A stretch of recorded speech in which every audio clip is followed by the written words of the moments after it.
this is what you guys should do is like negotiate like 10% of your endorsement takes.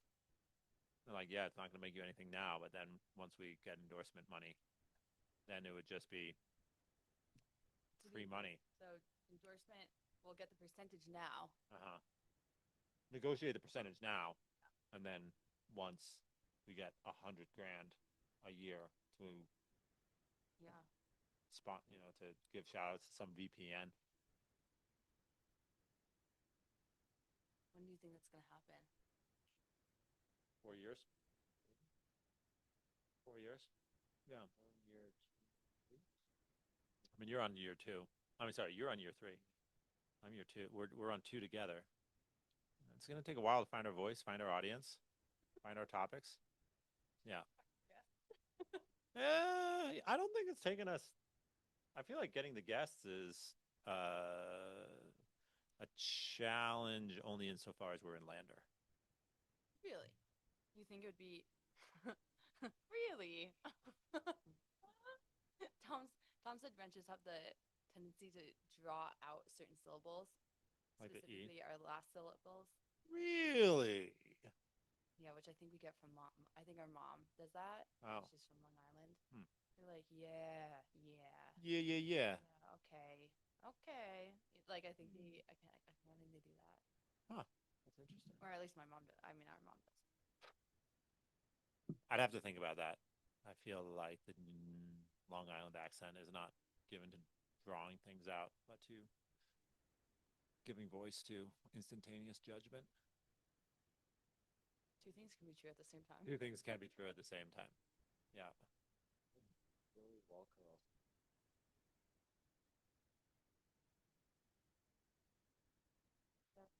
Evan did too. I think it's an Eastern.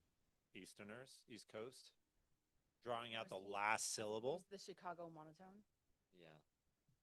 We were trying to imitate Trump earlier, and I thought that I'd be able to do it because I think that Trump just stays on like one note the whole time. Like, no, no, no, very good. Everything is awesome. I am awesome. I can't do it. I can't do it. You can do it. You're like on the way to a good impression. Comes and it goes. Mm-hmm. Yep. So. Yeah. Hmm. So do you smile when you're on the podcast? I don't smile when I'm thinking, and I think that has caused many of my friends to say, "Jonathan, why do you look so pensive?" Oh. I got that. I got that a lot. College after college, Jonathan, why do you look so pensive? I do feel that when I wake up, I have a scowl on my face. Most people do. Do they? When they wake up?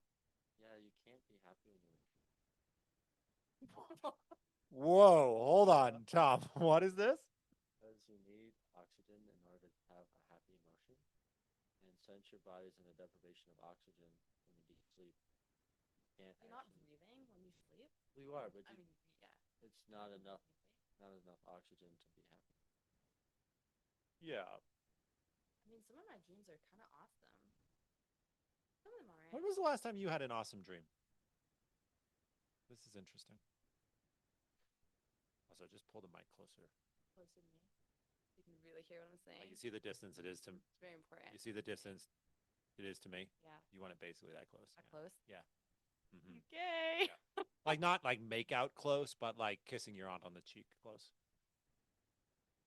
Like you're holding a baby and you're trying to get them to go to sleep. Something like that. Okay. Yeah. Any.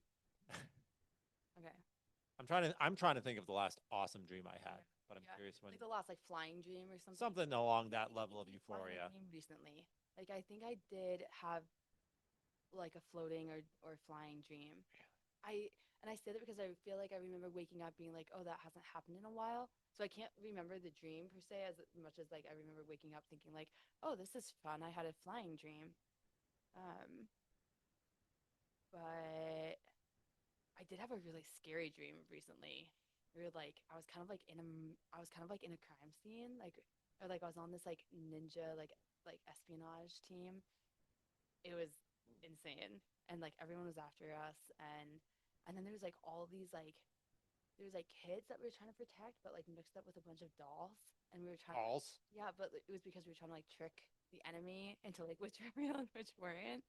And I remember being like, this is ridiculous. Like, you guys have like you're not even trying to make them look real. Like anyone can tell this is a doll. You were mad at the other agents on your team Yeah. in your dream. Yeah. They weren't doing their job well enough. Job well enough. I was like, who's gonna buy this? I'm curious if you think dreams have real significance. I think they come from a very real place. Okay. Like I think probably that day, like I don't remember when I had that dream, but I think I remember like there had been some sort of like problem solving that had to happen. Mhm. If that makes sense, like I think like I feel like I can usually trace where my dreams are coming from. I can be like, oh, I get where that came from. Okay. You can sort of do the forensic work of thinking, oh, I'm dreaming about this because of these things. Mhm. Did I ever tell you that I went to Belize, worked as a missionary for a year, was totally exhausted by the experience, and so left after a year. And then for years after, I felt this sense of I should have stayed a second year. You Like did. I Say felt that. that I jumped too early. Ship too early. Should have Yeah. given it a chance. Should have tried it, especially since I Yeah. did have good friends who stayed for 3, 4 years. Yeah. I mean, and I always wonder, like, what did they find that, what did they tap into that was giving them energy, right? That was filling their cup there Yeah. that I was never able to tap into. And I never quite figured that out. But Yeah. I would have these dreams, and I would have these dreams that I was going back Mm. and I was going to go and do another mission year. Yeah. And in my dream, I thought, okay, this is my shot at redemption, Hmm. right? And then, so I would have these dreams periodically, and it always still bothered me a bit. And then when I did go back to Belize in 2024, I did go back. I went back to the school where I had taught. I went back and saw a bunch of the teachers that had been my colleagues. Mhm. I met with a bunch of folks that I had been working with and toured the school again. And after that, the dream stopped. Really? Mm-hmm. That's nice. I think it is nice. That's like great closure. Like I no, think so. didn't need that.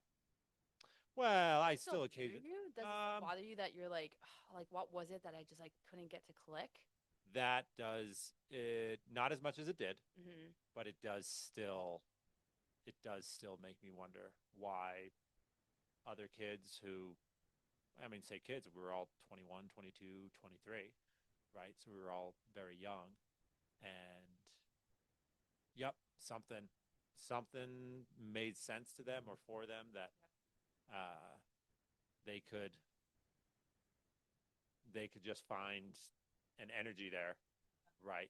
That I'm not saying they never had a bad day or they never got frustrated, Yeah. right? But it's the difference between. I mean, I would compare it to what I get at jiu-jitsu, where there are plenty of days where jiu-jitsu is frustrating. Yeah. But I want to go back. Yeah. I want to do better. Right. Even the worst days are motivating, the best days are rewarding. Whereas in something that ultimately you quit, it's the worst days are I know. infuriating, and the best days are tolerable, Yeah. and the worst days are absolutely draining. So Father Michael, who came to Lander for like the kind of like the workshop that he's giving, said Mhm. that when he was discerning like the priesthood, basically, Mhm. he basically like imagined himself being married and imagined himself being a priest. Okay. And he imagined his best and his worst day in each of those scenarios. So he imagined like his best day as a priest, like the ideal day that he could imagine, like just the absolute best day that he could imagine, and then the absolute worst day that he could imagine as a priest. And then for he did the same for like being married. And he said like like in this like thought experiment or in his heart or whatever, like the worst day in his like even like in his imagination, I guess, or in this like thought experiment, his worst day as a priest was still better than his best day being married. And he really wanted to be married. He was like, I really want this, but like I'm still more drawn to being a priest on the worst day than I am to being married on like the best day, which I just thought was super fascinating. That So he wanted to be married, and yet he found himself drawn to the priesthood. Hmm. Did he parse those out a bit? What is wanting something versus being drawn to something? He didn't. I don't know. I think you can look at something and appreciate it and be like that. I know how maybe you could say like I know how awesome that could be, you know, and yet my heart feels so much more at home over here. Like it would be awesome to be like a missionary in Belize, but I'm just like you can see how awesome it is, but even your best day in Belize still didn't beat your worst day in say Lander Hmm. or wherever. Like, and I think it's just sometimes how we're made, you know, like it's not something you can like change or fix or even like understand maybe to a certain extent. Like, yeah, I feel like in my own experience, there's some like when I was in college, some girls were like, I just want to hold a baby right now. Like, I just want to have a baby. Like, I want to be pregnant and have a baby right. Like, I could do that right now. I was like, really?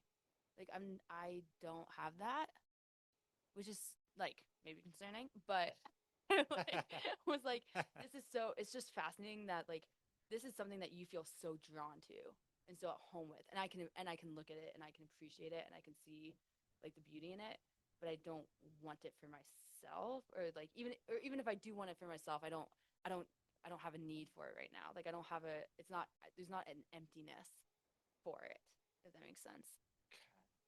And I think, I mean, it would be curious to know like what our brother Matt would say about that. Like I don't know if Matt kind of had this same experience or if you've had the same like I guess I feel like I'm understanding your experience of Belize in this way that like you could see how it's super awesome. You could see how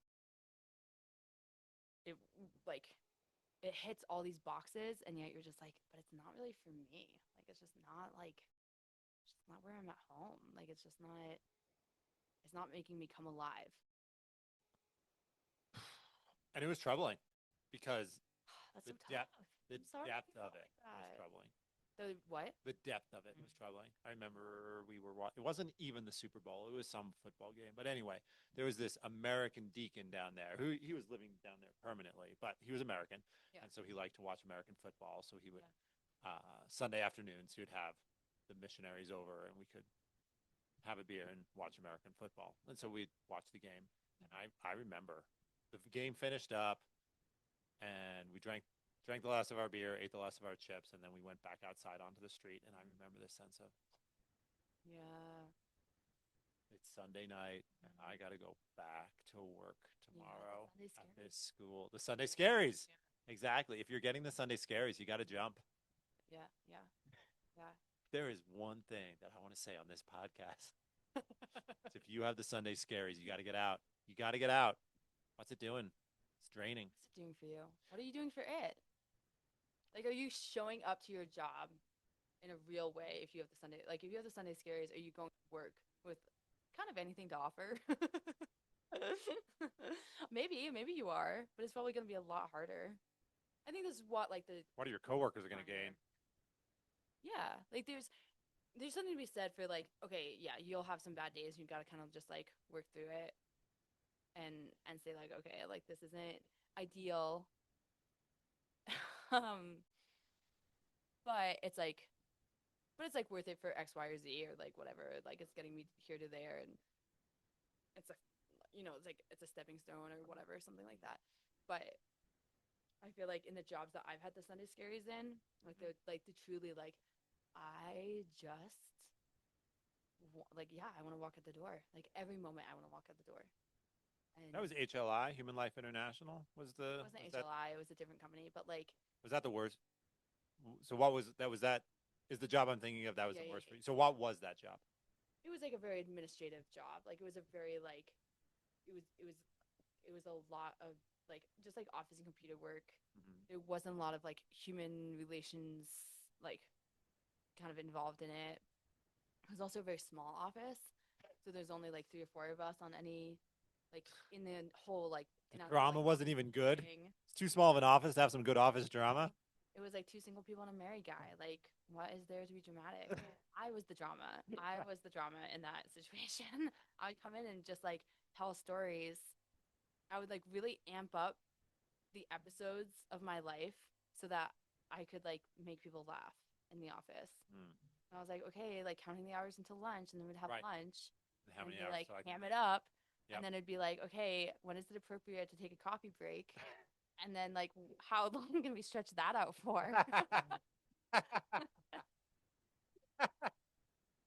Is 45 minutes after lunch Yeah, appropriate to exactly. take a 30-minute coffee break? I mean, I would like look forward to going to the bathroom in that job. I was like, yes, I have to pee. Drink more coffee, more pee. It wasn't a good fit. It wasn't a good fit. But I think here's the thing though, like for me, I think I just like I was like, okay, this isn't for me, but it's where I am right now. Let me see if I can at least like gain some experience, gain some skills. Like I think like almost any job I would say can like kind of offer you some experience that's like hopefully going to be valuable. And which it did, which it very much did. It taught me a lot. But um and one of those lessons was what I am not made for. The type of job I don't thrive in. But here's the thing, like I I like didn't I really didn't bring a lot to the table in that position. So not only wasn't like not a good fit, but it was kind of this cycle that was like I show up and I'm kind of like I don't like I'm not even good at this anyway. So I don't really want to try that hard because I just feel mm, like I'm kind like I feel like we're teaching like a child how to like use a chainsaw, you know? Like it's not really helpful. Like they're not gonna be able to do it. It wasn't that bad. It wasn't that bad. But You were the child. I was the child. Like I just felt like everything had to be explained to me because it wasn't like within my natural abilities. It wasn't a really creative job. So I couldn't even really like branch out and be like, what about this? What about this? Like what about this idea? The You most were never connecting dots. Yeah, I wasn't really ever problem solving. And I think that bothered me that it was a lot of like I had to follow it was actually like a really cool lesson in like office management, but like we had templates for all these things. So it was like, okay, when you do this type of mailing, like these are all the steps you have to take. And so it would just be like my two windows on my computer and it was like one was the list and one of like Excel tasks. Ah, And it's like, okay, first you use this command to like select all of these types of cells, and then you filter those cells in this order. Like, and like truly, I learned a lot about Excel. It's like very like helpful knowledge to have, and that I'm in fact grateful for the experience. But all those things had to be explained, and I wasn't in a position where I could say like, oh, that's super awesome. What if we did it this way?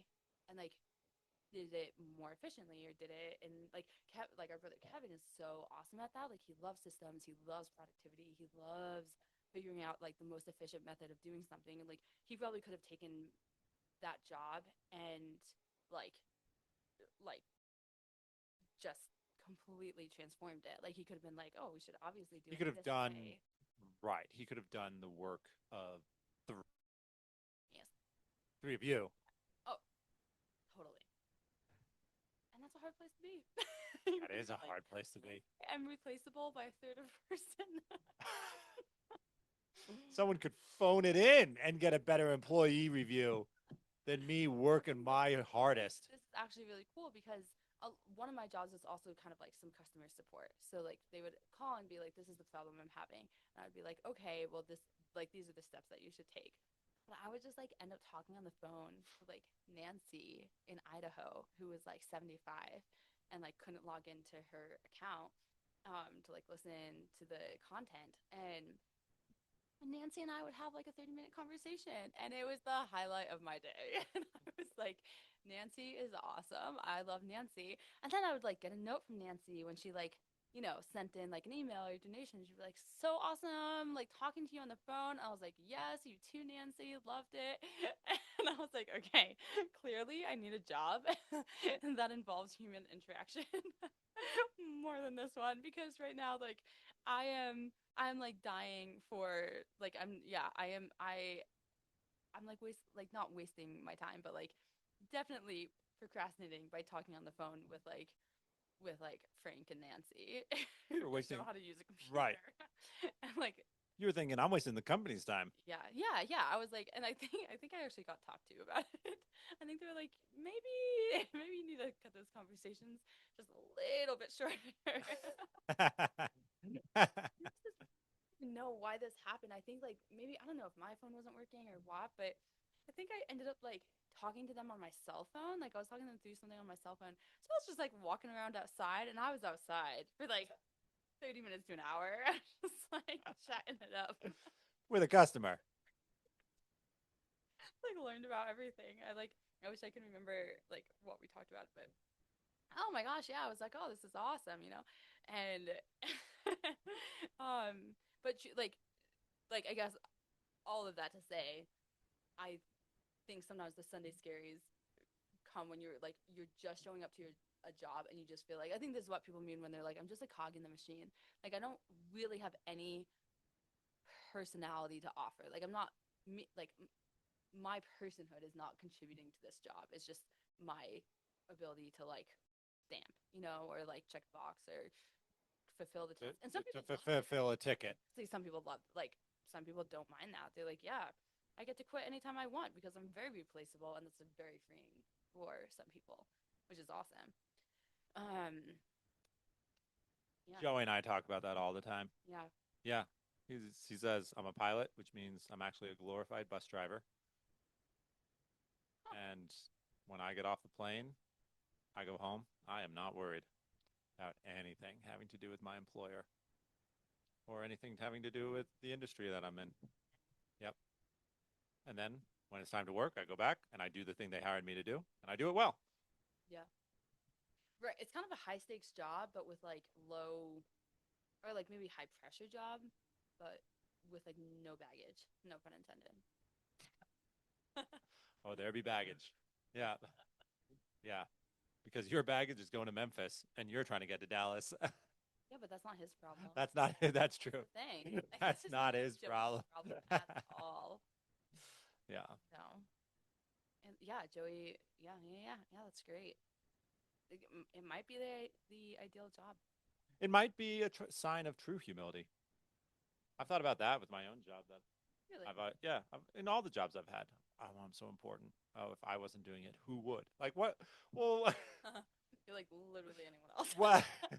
Like Anyone else what? would. Yeah, what hubris are you displaying when you say, "If I don't do it, who will?" Yeah. I think my dad actually said that to me one time when I was considering a job change, because I was basically saying a version of that to my dad. I said, "Dad, like I don't know if I can take this new job opportunity.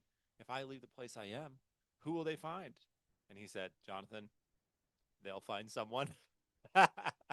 Hey, so this is what Father Pollard at Christendom said about being a priest. He was like, it's the best. It's like being a dish towel. Everyone needs a dish towel, but you can always buy a new dish towel. he was like, this is why, well, he was talking about like celibacy, and he was like, this is why having people who are celibate is important in the church. He was like, the church needs people who like are kind of like easily expendable. He was like if if anyone's gonna be martyred, you want the celibate people to go because like they don't have like kids and families to take care of, but they're incredibly important. Like it's incredibly important to have a dish towel, but you can always, but dish towels are a dime a dozen. Right. Like Right. they're expendable. Like you don't need that They're specific important. dish towel. You just need a dish You towel. need a dish towel to be there. Yeah, yeah, Right. yeah, exactly. It's super important that a dish towel is there. Yeah, Which dish towel it is not it's not super important. important. But his point was like, that's actually for him. He was like, that's so freeing. Like if I die, it doesn't really matter. Like it matters insofar as like I have an eternal soul. Like when I die, like it's not like I just go away. But all of it's kind of like a no strings attached. Like if a mom or a dad dies, There's trauma. that is like, yeah, exactly. Like they can't go off and be Maximilian Kolbe. Maximilian Kolbe can be Maximilian Kolbe because he doesn't have a family. That's why he stepped in for this guy in Auschwitz. He was like, he has a family. If he dies, it's a way bigger deal than if I die. Interesting. Bam, Right, martyrdom. If I'm martyred, there's glory to God. Done. If he's martyred, there's just inevitable trauma because a child's development does depend on a father up to a certain age. That was Father Pollard. Yeah, Father Pollard's point, which I loved. And I do think all the saints experience that, and many of the saints speak about that in one way or the other, right? I mean, Therese talks about being the little, like, she talks about like the plaything, like being the plaything of the child Jesus, right? Or like, I'm like a ball, and he can pick me up and bounce me around and play with me, right, and give me a ton of attention, or he can toss me aside. And in either case, I'm still his, he's still mine, I still belong to him, but I don't have to be the focus of his attention this minute. Yeah. Yeah, that sounds I think Ratzinger had a sense of that. I think he proved it when he resigned. There are political reasons involving the Vatican and the Church. Nonetheless, there was also a sense that he understood that his papacy was not the be-all and end-all of the Catholic Church in the 21st century. Yeah. Yeah, and then he continued to live with, like, in the Vatican with another pope, you know? That could be kind of annoying. Sure. Well, like, now I'm watching someone else do my job. Like, it does, yeah, it would be super humbling because you'd be like, I would have done that differently, or I would have, like, handled this differently, but not my, like, I gave that up. He probably lived longer than he wanted to, too.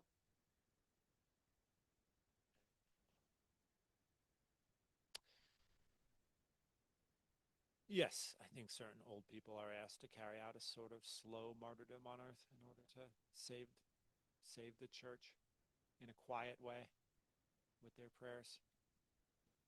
Yeah, and they're suffering. They have time to reflect. They have time to. I think Willa Cather captures some of this in Death Comes for the Archbishop, right? Everyone thinks that the old Archbishop is slowing down, losing his memory, losing his mind. Those things are sort of true in the novel, sort of, but actually he's a little absent-minded or forgetful, not so much because he's forgotten, but because his mind is on other things and more important things, and he's reflecting on a life and a friendship. Yeah. And he's praying for his church. What the interplay of the two characters in that? They definitely like come to each other's rescue at different, like, in the beginning. Archbishop is like, no, dude, like, we gotta go, and we gotta go now to the feisty one, and then the feisty one later is like the one that the Archbishop is like, I kind of need him, like, I kind of needed to, like, keep him by me because I just like need his, like, energy, you know, which is like, yeah, they have, like, kind of like a cool relationship of, like, supporting each other throughout. Yeah, it's cool. Yeah, Willa Cather. I only read Death Comes to the Archbishop and Shadows on the Rock. Ooh, I've not even read Shadows on the Rock. But I haven't read, like, My Antonia. Antonia. It's her other really famous one.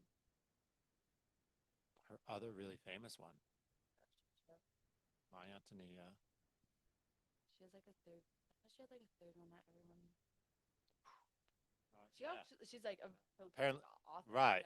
Her books the other day. She has like 30 books, like a ton. Like, she wrote a ton. It's like a lark one. She has like bird song. It's like Song of the Bird. Okay. It's like Song of the Lark or something. Yeah, super cool.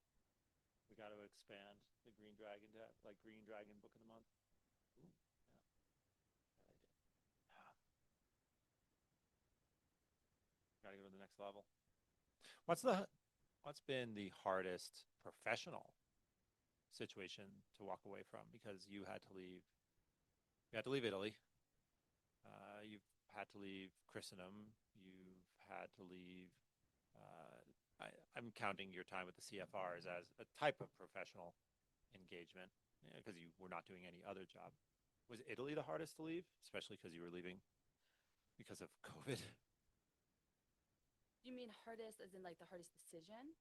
No, the hold on the heart most.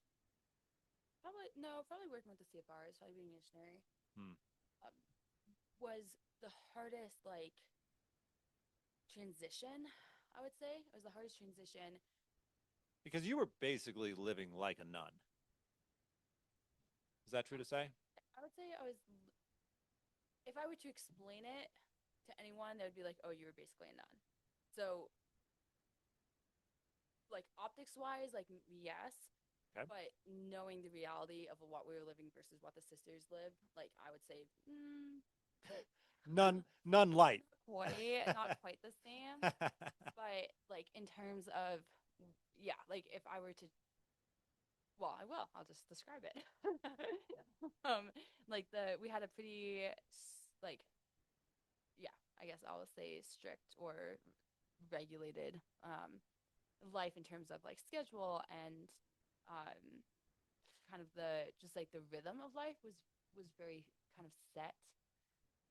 So we'd get up around like 6 or so. We'd have a meditation time that was like on our own until mass.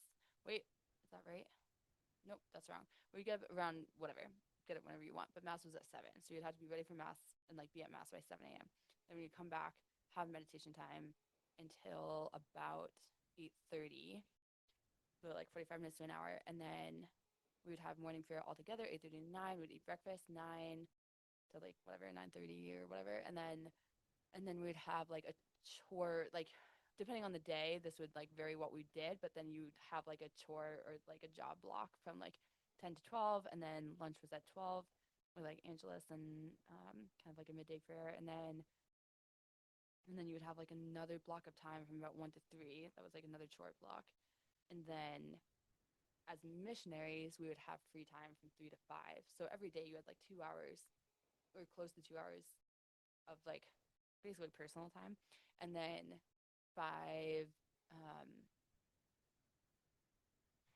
wait, and then holy hour was at 5 until 6. And then dinner was at 6. And then, I mean, honestly, depending on like the work that you did that day, like you'd be exhausted. You'd be like, all right, let's like we'd do rosary all together at um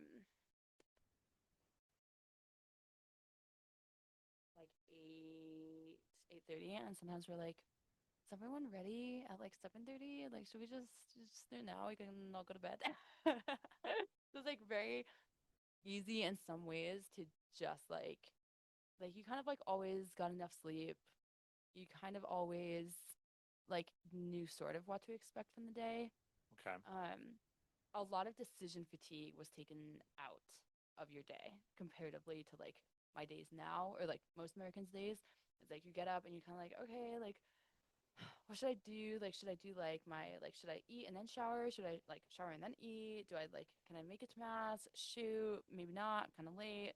Okay, who's gonna walk the dog? Like, there's just like there's so many micro decisions, that happen. Maybe you guys have like talked about this before, but so many micro decisions that you make throughout the day that were just kind of taken out. So like, I think you were just, I remember just being a lot more clear headed most of the time because you weren't really you weren't really making you weren't really making macro decisions. Like you weren't like, what is my week looking like? And you weren't like, the micro decisions were a lot more, in some cases, like community oriented. So it was like, okay, like what do I make for dinner tonight? But you're kind of thinking, what does everyone else want for dinner tonight? So it's not even what do I want for dinner. It's kind of like okay, I'm just gonna kind of figure out what we have and like try to make it in a way that everyone will like.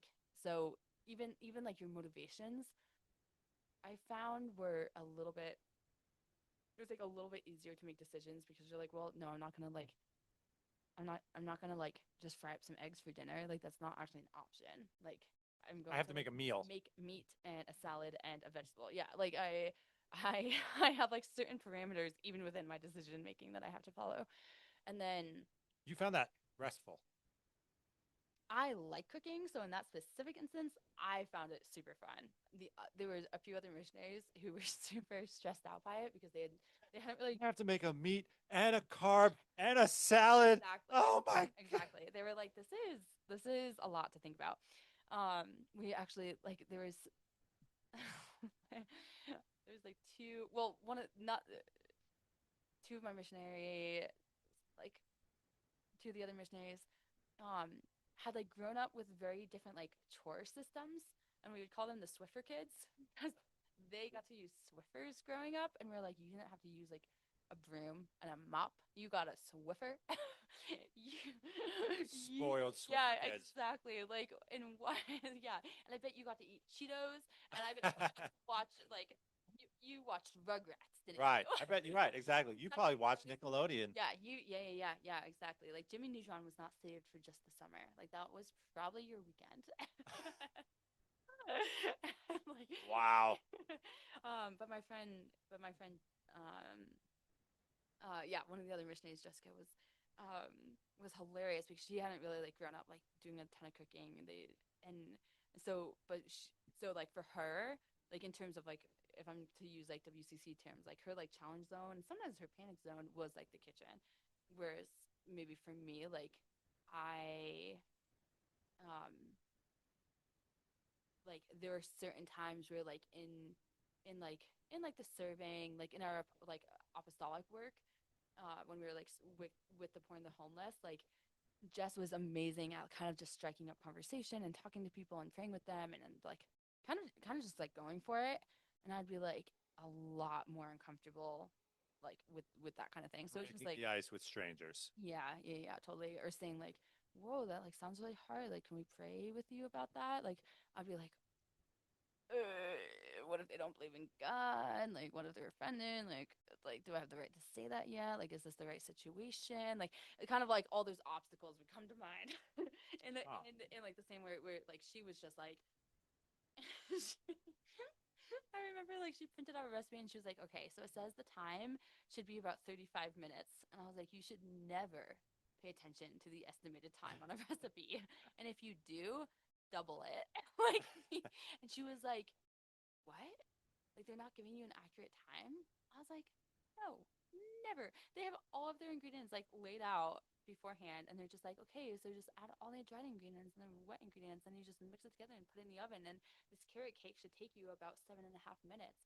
And you're like, in what world?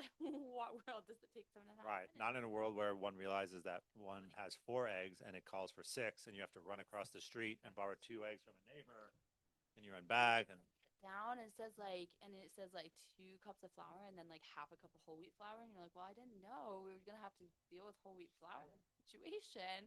That was not part of didn't the know that we're gonna have to get exotic ingredients. and then you're like googling like, can I substitute white for whole wheat? And as missionaries we were also trying to like not use our phones a whole lot, so like sometimes we would just have printed out the recipe and then we're like, all right, well, this is what we have to work with. Like we don't have Google right now. Sometimes we just like use our phone, but it was just like it was very interesting to see like what people's different like Panic comfort zones and zones. panic zones, challenge zones were. Yeah, it was like super fascinating. But so anyway, all that to say, like, yeah, when I was in the kitchen, I had to like decide what to make for dinner. It was like, okay, I have like some decisions to make, but that doesn't really stress me out. Like the Basically, had these parameters inside of which you could actually be creative. Oh, I got to figure out a salad. yes, Oh, I got to figure out a main dish. I was comfortable being creative in those situations, Mhm. in like in a situation that not everyone is comfortable Right. being creative. Like Because you knew what the end goal was. so I was just like throwing like I remember making like cornbread, and I realized that we didn't have any cornmeal, but we had like corn, but we had grits. We had grits, and I was like, well, grits are corn. I'll just put in some Close enough. exactly. Like when you're Franciscan and all of your food is donated, you're kind of like, well, I don't think we're gonna get cornmeal anytime soon. And holy hour is in 10 minutes, so we're going with grits. We're going with grits. And you just like make a little sign of the cross over it and throw it in the oven. You're like, all right. How'd it Cool. taste? Amazing. Did it? Yes. I did say prayer.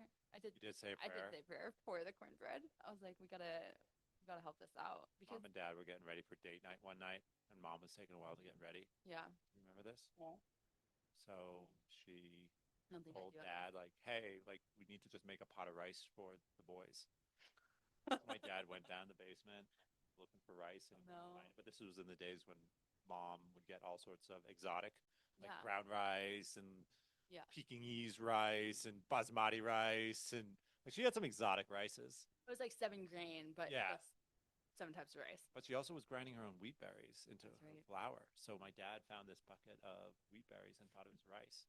So he cooked up some wheat berries, thinking they were rice, and then he served them to us. And man, that meal hit hard. I mean, Oof. yeah. That I sounds mean, heavy. that was like layering cement straight into the stomach. It actually didn't taste that bad. It really didn't. Yeah. But wheat berries don't hydrate terribly quick. So It just it just exploded in your stomach. they had to finish hydrating. Yeah. It was a heavy meal. It was rough. Why didn't I think we all made it. pasta would have been the solution in that? I mean, rice would have been the solution in that if Even we had found the rice. rice is not easy. Rice is not the easiest grain. That may be true, but it's easier than wheat berries. Unhusked wheat berries. It must have been like, yeah. I wonder if they were the red berries. I think they were red wheat berries. Yeah, Yeah. those are hard. Hard wheat, not I soft can wheat. attest. Yeah. Yeah. I wonder I'm if that's curious. We have like 10-gallon buckets of rice. That might explain. Yeah, because we didn't eat it as children. Yeah. Because we put we put the botch on it.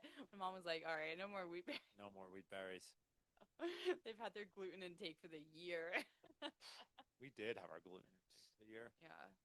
I'm curious with your experience with the CFRs if you miss that life. I think the short answer is yes. The short answer is yes, not in the way that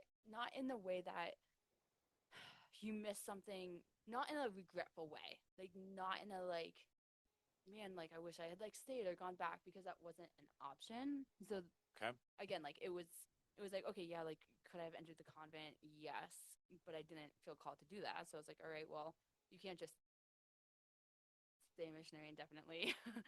And I don't really feel called to like full send. So I guess I have to like go to Wyoming. So by default, sayonara. What? By default, it was all right. I'm leaving. Yeah. I can't go farther in, Yeah. and there's no, and staying is Yeah. no And there's real no, answer. Right, exactly. There's no plane to stay on. So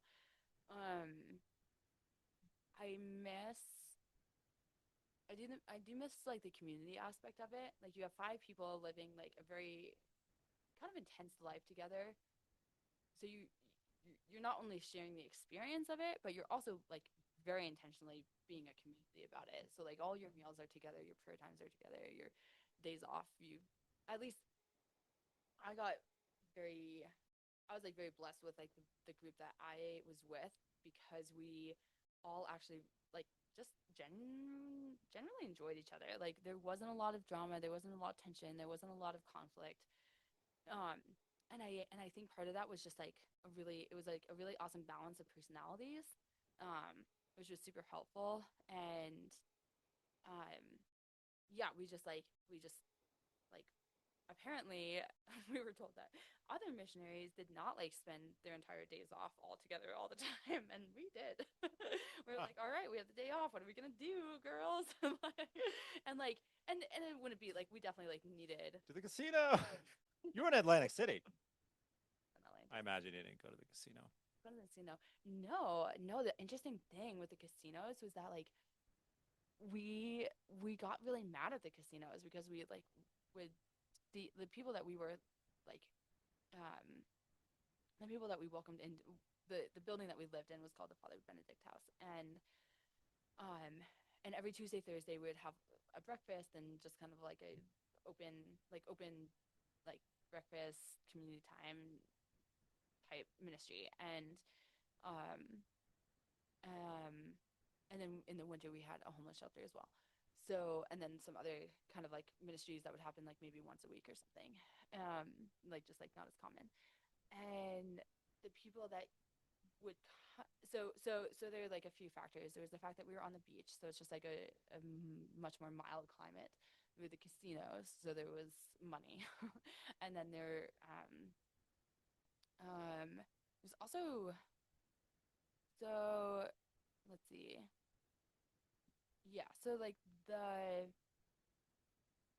yeah, the people that we were like just like serving and interacting with, and um yeah, like building relationships with, were people who typically had some sort of addiction that led to like maybe like some bad habits or crimes, or like like they had an addiction, and then there were other behaviors that came into play to feed that addiction. um and one of those was definitely like playing in the casinos. It was like, I need to gamble for money so that I can go and like pay for this drug or whatever. Whoa. People are going to the casino not for the activity itself, but to Mhm. try to make money for some other habit. Right, like more or less. I'm sure some of it, the casino was also the habit that, like it was like, and that in itself was an addiction. But what we learned was that casinos, maybe this is common knowledge. It wasn't, I did not know this when I started as a missionary, but casinos have someone, like they're like, there's a job where someone basically like estimates how much money someone has to spend, and will stop them before they reach that limit, so that they always have enough money to come back. And I was like, that is sick. Like, There's someone you are judging basically, the people who walk through the door, yeah, making an estimate of, oh, I bet they have 2K. sure. We're going to rig the machines to, I don't we're going to think, get them off the table yeah, games. Like, how do they get these? How do they stop people? that's a good question. I'm not sure, but I know that like at some point, like yeah, there's people who are like, hey, like maybe they just go up to them and like, hey, like you've had enough, or like whatever, or like you're disrupting the game. Like, I don't know what that actually looks like. I think I could imagine a few strategies that are, yeah, hey, we want to comp you a meal. Hey, we want Mm-hmm. to comp you a room. Mm-hmm. Hey, why don't you come over here? We've got a new promotional game. Yeah, Right. They sure. invite them to do something that does not require spending. And so they interrupt the flow Mm-hmm. because they don't want, you're saying Because you they don't don't want they don't broke want them people. to run out of money. They're like, if you run out of money, so it kind of looks like a favor at first. You're kind of like, hey, let's just like let them down easy. Like, it's obvious they're gonna lose their money. We'll just like let them go before that happens. And it's like, that's not the case. The case is that they're like, if they run out of money, they won't come back. So like, we need to, and it's like it's like giving someone like a third of a bowl of ice cream. You know what I mean? And then like keeping it in the freezer. And then you're like, okay, like if you want to finish the rest of your ice cream, come back, like, so you're always like, you're always, that's like not a good analogy, but like you're like leaving enough. It's like, It's like a bad relationship. It's just like a bad relationship. It's like, okay, everything about the relationship is bad, and then there's like this one little nice thing that happens, so you keep coming back. Like it's just like super unhealthy. Anyway, that made me super angry. So, and I was just like, that's so sick. Like, you're just like so give them manipulative. just Like, enough. yeah, like you give them enough hope, or like you give them enough of a chance, and like, and you're just playing with people's like mind, psychology, and quality of life in a way that's like seemingly just like so inhuman. And Cynical. and yeah, like just like horrible, I think. And after that, I was just like, I can't, like Kevin and Tim came to visit and like hit some of the casinos, and I went in and I was like, I can't, like, I almost like just can't be in here. Like, this is a sick company, and like they're like they're ruining people's lives, and it doesn't matter. Like, it doesn't matter to the people making money that people are like being put on the streets because of their business. And it was just like, I'm not like willing to put like any part of my being into this. Like I've seen what it does to people, and it's like not that it does that to everyone. Like there are some people who are like really savvy and they go in and they're like, I have $50, and when that is done, or like 1,000, whatever, like whatever you're whatever you're Whatever at. your personal limit is, Exactly. And not like the limit estimated by Todd over there in the corner, yeah. whose job it is apparently to judge. Yeah. I But gotta learn. I have should to look learn into it. more It's about not bad. this job. What's it even called? I don't know. Like a gaming estimator or I something? don't know. I don't know. I just remember like the sisters kind of like giving, kind of just like letting us know, like, yeah, like this is just, yeah, something that happens. And I was like, that's so sick. Anyway, so no, I was not frequenting the casinos, but to their credit, I feel like I have to balance this out. A lot of casinos would, at the end of the night, give away a lot of their food to the people outside. So a lot of the poor and the homeless in Atlantic City will hang out just by like the back doors of casinos, because the kitchen will be like, we have all this leftover food, so go for it, like, so like there was like they weren't all bad. um but yeah, it's just, I mean the reason that the CFR sisters are there is just because it's a pretty depressed and like desolate city. And um it's like a pretty, it's very, very small. Like Atlantic City is not big, so it's not the same feel as New York, where you have like the different neighborhoods, and you have like you kind of, yeah, like you have like your neighborhood and your people. And it might be rough, but like it's kind of like rough in, maybe like in different ways, even depending on where you go. But like um but then you also have like a lot of wealth in in New York.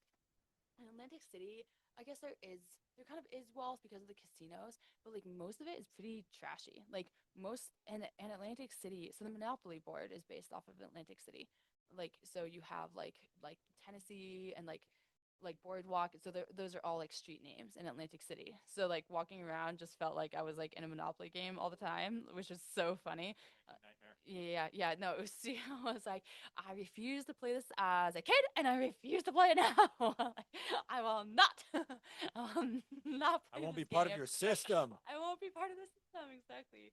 There is no pass go. There's no free money here. It was a lie. It was all a lie.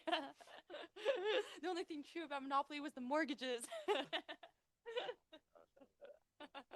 um, so that was, yeah, that's like a fun fact. But um like the feeling of Atlantic City was so interesting because it, it was small enough that you actually like when you walked around, you would see a lot of people like that you knew. So I, like, as a missionary, actually felt like very safe in Atlantic City, because if I was like on a run or something, like I would see like Jim, and I would see like Franco, and I would see people who knew me, and I was like, all right, like, Toothless Gino, yeah, totally, like, crazy Nance. right. And it was like, and it was super interesting because if I was walking around and and as missionaries, we would wear like usually like a skirt, and we had like a crucifix that we would wear. So people kind of just people kind of just You had a thought missionary we were look. nuns, yeah. And it was kind of like, oh, it's like like they would call us all sister. Like maybe they would get to the point of knowing our names. But they felt very like protective of us. Typically, they were like, oh, they're the people who like take care of us, and like they're do-gooders, and so like we're like, you take care of us, we take care of you. So but if I was like on a run, I would actually be like much more careful, because I would be like in athletic clothing, and like, and sometimes I would even like, I think sometimes I would even wear my cross just to like remind people who I was. But it was like I would be a lot more careful when I was on a run, because people wouldn't really recognize me without being in like my All missionary the clothes, missionary and look. like without my like sister look. And that was super interesting, because I was like, oh, like there's kind of like the brand is protecting me, which was just like super interesting. So I would be careful there, but most of the time, like walking around, it kind of felt like a small town feel. It was like, oh, there's Jim, yeah, there's Franco, um like there's Emily, like there like people that like now trust me, and I kind of trust them. But it was like very raw at the same time. Like there's a lot of depression. There's just a lot going on. Like it's like super super depressed city, and like yeah, like just like a ton of drugs, a lot of prostitution, and um like going to sleep at night was always like kind of interesting because you would hear like a car crash and then like someone yelling over here, and then like one time like the building next door was on fire, and we were like, this is exciting. It was a crack house, so we were kind of like supporting the fire, but like we were like, Is everyone out? like we should Yes. call the yeah, exactly. Like should we call the fire department just yet? Like, Gotta let it burn. I'll let it burn a little longer. No, We gotta wait till the fire gets to the insulation, so they can't just rebuild. exactly. No, actually, we did. To be clear, we did call the fire department right away. Um, For the record. just for the record, like, we did follow the appropriate response and the appropriate protocol. But yeah, it was just like it was a very interesting mix between like it's like yeah, a very very raw city, like a lot, yeah, just like a lot of destitution, and then at the same time like kind of a close knit city too, like kind of this feeling of like the neighborhood, but like the neighborhood's like 4 blocks. And But it doesn't have any sort of middle class, is what I'm hearing you say. Like there might be people who come in to work there. interesting. Not really middle class, not a lot of families at all, but it was really interesting actually to see this, especially at like the mass on Sunday.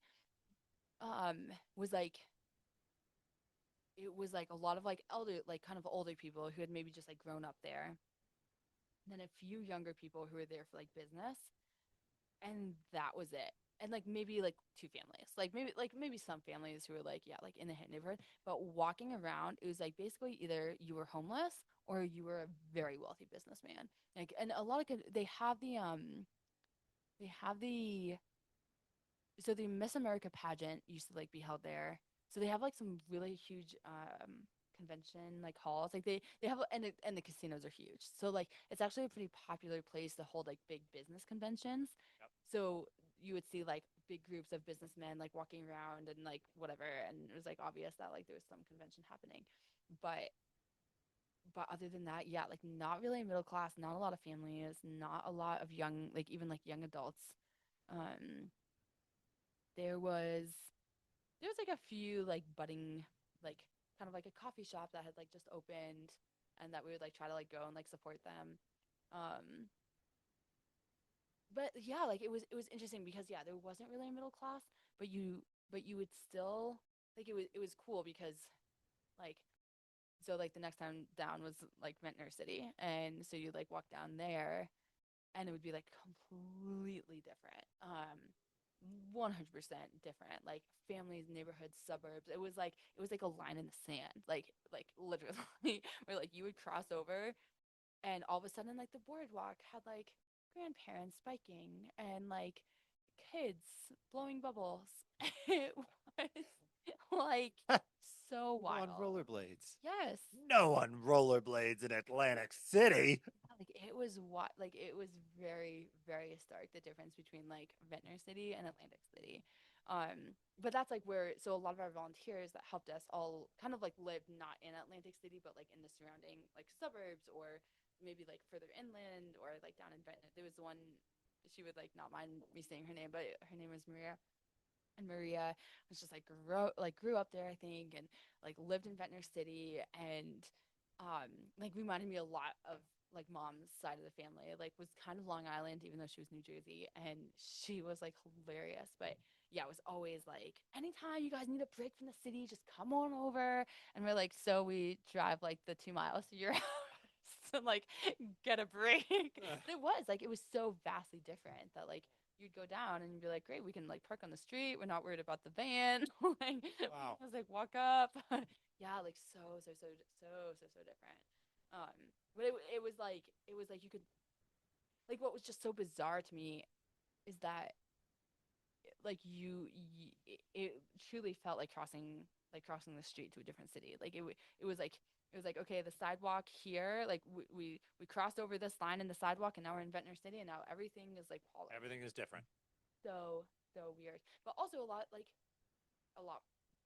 like the shops were nicer, and like everything was nicer, and it was also more like it was also less personal. Like the people that we got to know, especially like shop owners and business owners and the poor and the homeless that we got to know, it was all Atlantic City. Like it was all like not that we were like going out to coffee all the time, but like the coffee shop that we would try to like go to on our days off.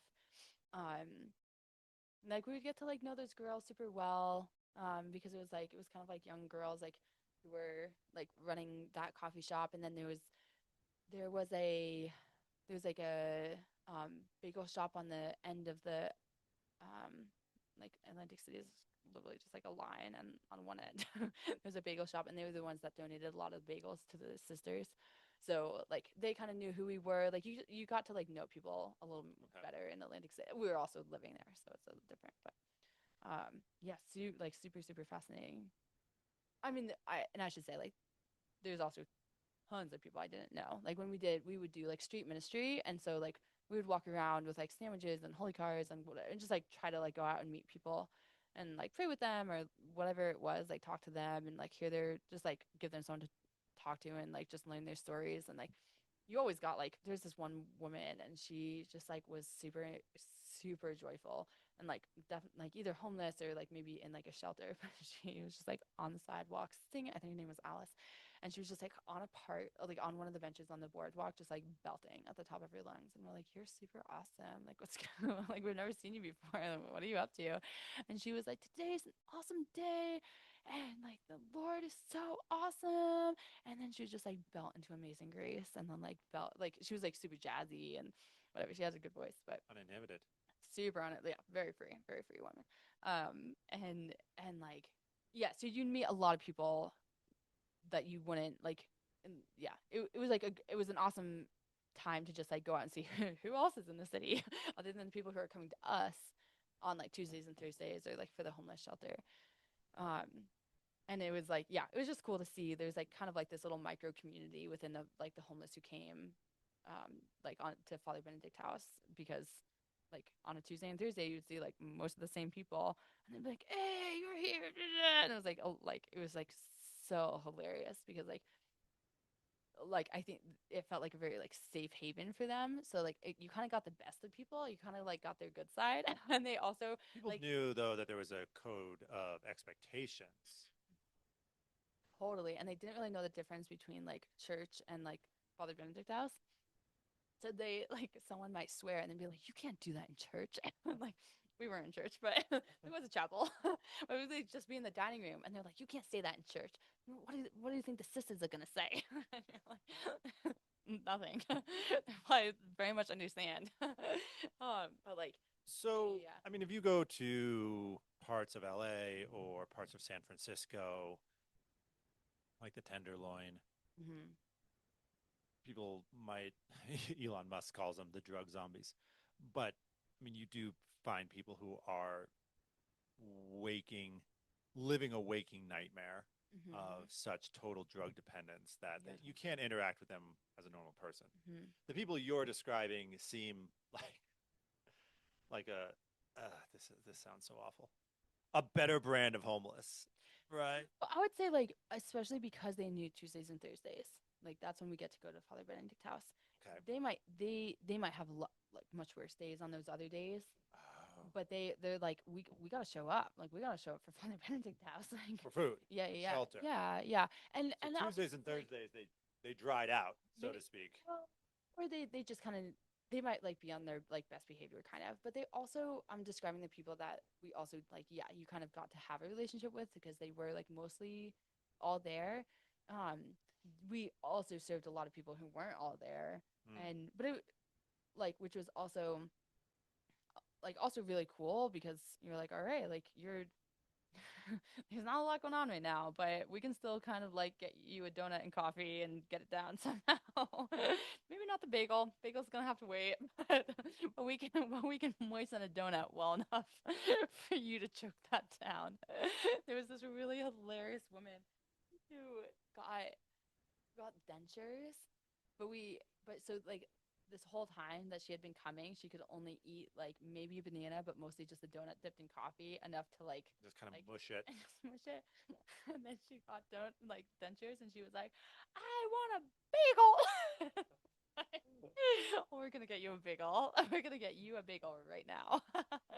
And it was like she was just so excited. And it was just like, can you imagine? Like, you don't have teeth for how many years, and then like you're like, gosh, like I get to eat like a hot dog now. Like this is this is a big day. Ah, This is a big day. She also, it was so funny because we had never like maybe consciously even like thought like, oh, she doesn't have teeth, but like she came in this day and was like, and she also, well, she wasn't like a very smiley person, she didn't have any teeth, and then she came in and she was like, like, right. Do you notice anything different about exactly, me? and just like beaming, and we're like, hey, you look happy, like what's going on? Like you look like you're having a good day. Like so good to see you. She's like, yeah. Do you notice anything? And like it took a moment because we're like, well, we've never seen you smile before. Right. So this is actually all new. I Right. didn't realize teeth were the problem. And she's like, oh, they came. My dentures came. We're like, that's amazing. It was hilarious. It was like, yeah, obviously, like like so, like very very very exciting, very important. And I was like, well, it was so funny because one time I was like, gosh, like we always get these big boxes of apples and bananas, and all the bananas go, but like the apples don't go. And who would rather a banana than an apple? That seems crazy to me. And the sisters were all like, well, only only some of the people can chew an apple, but everyone can get a banana down. I was like, oh, that is a very good point. And like, even if someone has teeth, if your teeth are bad or they're rotting or you have They sensitivity, hurt. yeah, like trying to trying to trying to like, what is that word for chew? Masticate. Masticate an apple. That's a nasty way to say that. But like you're trying to like like break that thing down enough to like enjoy it. None of that is gonna, that's like just not an enjoyable process. Gotta Um make applesauce. so yeah. Yeah, that was definitely a moment where I was like, whoa, I have never valued eating an apple, and now I do. Like now I gotta value having like teeth that can eat an apple and not just bananas. Like that's wild. That's a great eye-opening moment. Yeah, yeah. Oh yeah, yeah. That's not sort Totally. of something you predict when you agree to do mission work, or Yeah, that's a great scene.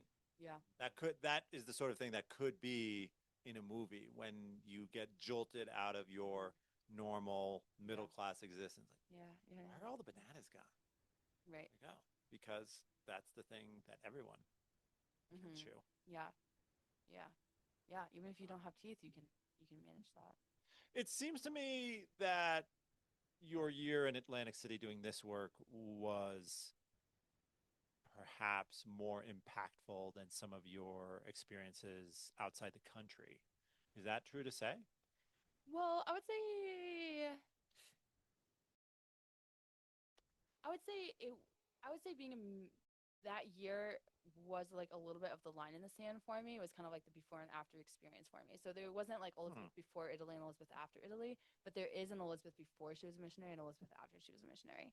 So like I think Oh. that for me, like looking back on that year, it was like this is when I became myself. Whereas like Italy was incredibly impactful, but I felt a little bit like a subversion of myself. Even working in Italy, like it felt like I was just like not taking advantage of the opportunity the whole time, which was like very frustrating to me because I was like, I had this awesome opportunity. Like, I love it. I love this job. I love the students. I love being in Italy. I love the fact that like my schedule is super cool. Like, I would live in Italy half the year and then America half the year. Like what could beat it? But this whole time, just feeling like, but I don't feel like this, like I kind of feel like I'm like half-assing it a little bit. And maybe that was just part of like not really knowing the language and feeling like I should know the language and I don't know the language. So now I'm embarrassed that I don't know the language, and now I'm not gonna like go into that shop because I don't know the language. I'm not gonna like try to talk to the shop, like the coffee barista. And there's just like all these. When I was in Italy, I tried to speak Italian despite the fact that everyone, including myself, knew. I don't speak any Italian. Exactly. Yeah. And like most of the time their English is better than your Italian. So they're kind of like, let me help you out, dude, And then you're like, oh, sorry, I feel bad. So I think I was just like very self-conscious the whole time I was in Italy, which isn't like a very freeing experience. You're not No. kind of like, oh, I'm just like living this and receiving it and embracing it. I But it was a bit of this imposter syndrome. think so. I think a little bit. Yeah, I think a little bit. Like, why am I employed working a job in Italy when I'm not, when I can't be a tour guide or I can't be an interpreter? Is that I think so. Like I think it was like that plus yeah, people like I would get back and be like, "Oh my gosh, amazing job! Like, do you speak Italian?" I was like, "No, not really? I don't." Like, and I did like take some lessons. I did take classes, but you kind of have to be What immersed in it. what's And the key difficulty? Is it you just don't have okay, time to get into the language because of the job and you're talking to American students all the I'm time? talking to American students, so like really the way to do it would be like, okay, you have to basically set aside a period of time, like a month or more, to basically just go before or after a semester and like be immersed in it and like not speak any English, or like be or have a tutor that you're working with like the whole time. Um, okay, I think my biggest regret with that specifically is money seemed like a way bigger obstacle than it should have. Like I should have just spent the money to go find a tutor or go do an immersion program. Like if Like I were go a to month do early, that, go 6 weeks and just what's 6 weeks? You know what I mean? tour Like through the Alps. what's $1,000? Like when you're like looking back on that and you're like, what? Like why did why did like one to even like $5,000 seem like this insurmountable thing? Like Even though you had it. even though I had it. But I was like, man, that's just like a lot of money. And like granted I had like student loans and I was paying off student loans and like but and everything I feel like everything at that age, like I worked there like when I was like 21 to 24 maybe. And I think everything 5 grand's not nothing when you're 22. exactly. That's what I mean. Like it's just, like these numbers seem like huge still, which like yeah, am I am I gonna go throw away 5 grand right now? No, but it's like your sense of like in what's worth investing in is just so different. Like now, if I found an immersion program for 5 grand, I'd be like, heck yeah. But usually you can't find them for that little, or even saying like, okay, I'm just gonna arrive in Rome like a month early and like yeah, like not speak any English and like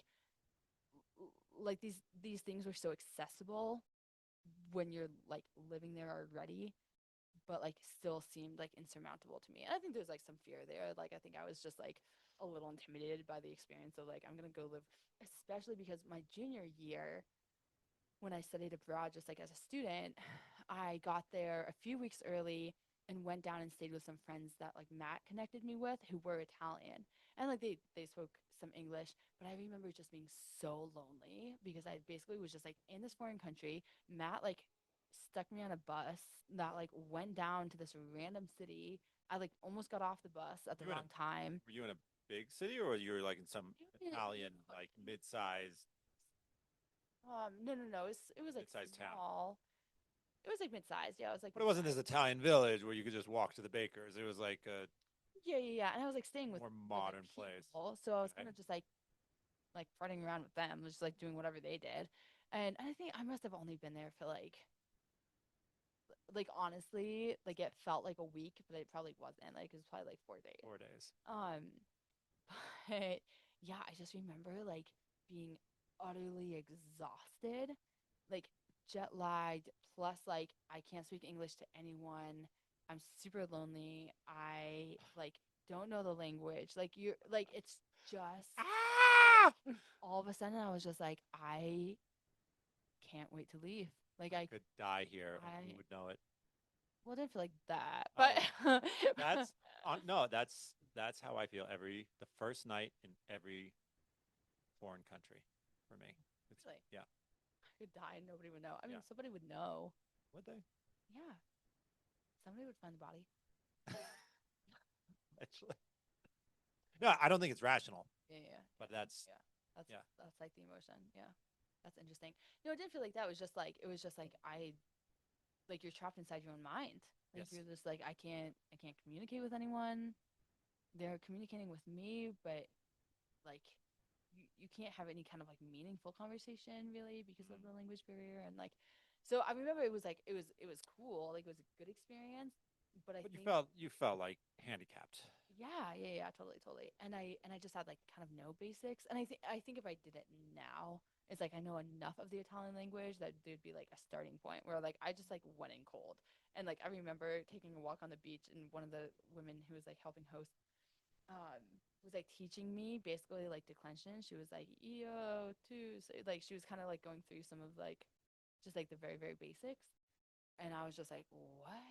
Like, if I had seen it written, I'd been like, oh, I obviously see what she's doing, and Sure. like I can just kind of memorize that. But yeah, like it was just anyway. I think it's like scared me away a little bit. Like I think I was like, do I really want to put myself through that? Not Am I really. the kind of person who can really thrive in an immersive language environment? Or like yeah, I guess like yeah, like am I going to be like miserable? But I think it also just and maybe there was like doubt that I like would really benefit. Like I wonder if I was afraid that I would like invest all of this time and money and then like walk away and still like not really know the language or something. I don't really know what I was afraid of, but so I think that's like my biggest. I think that was like why. So leaving Rome was incredibly hard. Like I remember it was like super hard decision, and I like cried a lot when I told my boss, and like Because you had to leave because of COVID, yeah, we had to but you leave that could have gone semester, but I back. could have gone back and kept on working the next semester. But I kind of had a sense that it was like, okay, this isn't like it's not like time for me to do that still. Like my time doing that is kind of over. Um, and I didn't really have anything else planned, which is yeah.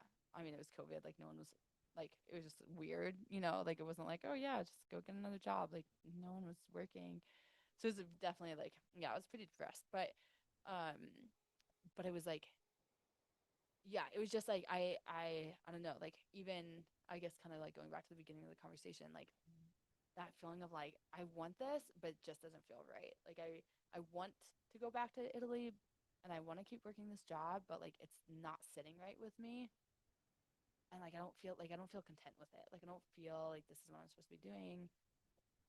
Um, and I think I might have also had the I don't know if you have had this, but like that feeling of like kind of putting off the inevitable. Like I'm gonna have to leave sometime.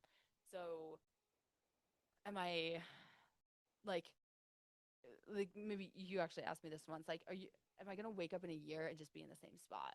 Like, am I gonna wake up in yeah, in a year from now and be like, okay, well I guess now I'll have to make this decision about leaving it. Like I'm gonna have to leave sometime.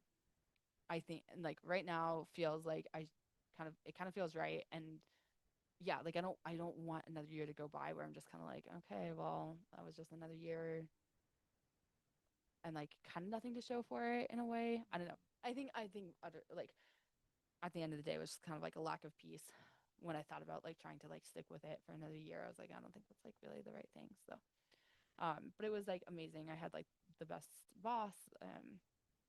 Yeah, Katie Ott was like still my like best friend. Like still like talk to her today for an hour, you know, like it Right. was just like so awesome and learned so much and like would never I had a lot of peace when I was like doing the job. I was like, this is where I'm supposed to be. I'm not maybe fulfilling my potential within this role. and, but it does feel like where I'm supposed to be right now. Do you think that your attitude towards fear has shifted since being 21 or 22?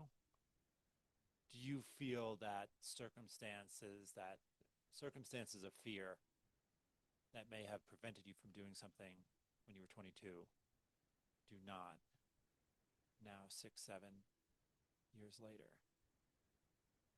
I think so. I think I'm a little less stingy than I was. Money, money wise. Money, like kind of everything. You kind of feel like, food, money, roofs. Have another glass of wine. Yeah, I think like to a fault, like to the point where I'm like, oh, did I tell you I'm doing no spend November? No Spend November is my new thing right now. So for the month of November, I spend nothing but like necessities. So like I need to order some like shampoo. So I'll order some shampoo. It's hard to say. Order some shampoo. Order some shampoo. That is a bit of a tongue twister. Some and shampoo. Order some shampoo. but like extraneous things. So basically like um kind of like instead of like going to the grocery store and being like, what should I eat this week? I'm just gonna like eat what I have and like get through some like I have like beans. It's like let's get through the beans and rice that I have, you know? Like beans and rice were good enough for cultures for Mexicans for thousands of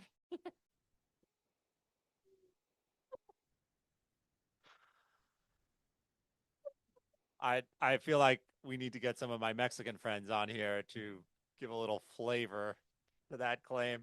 that in the best way. Like it was like when I was like I did like some mission trips in like well, it wasn't Mexico, but it was Costa Rica.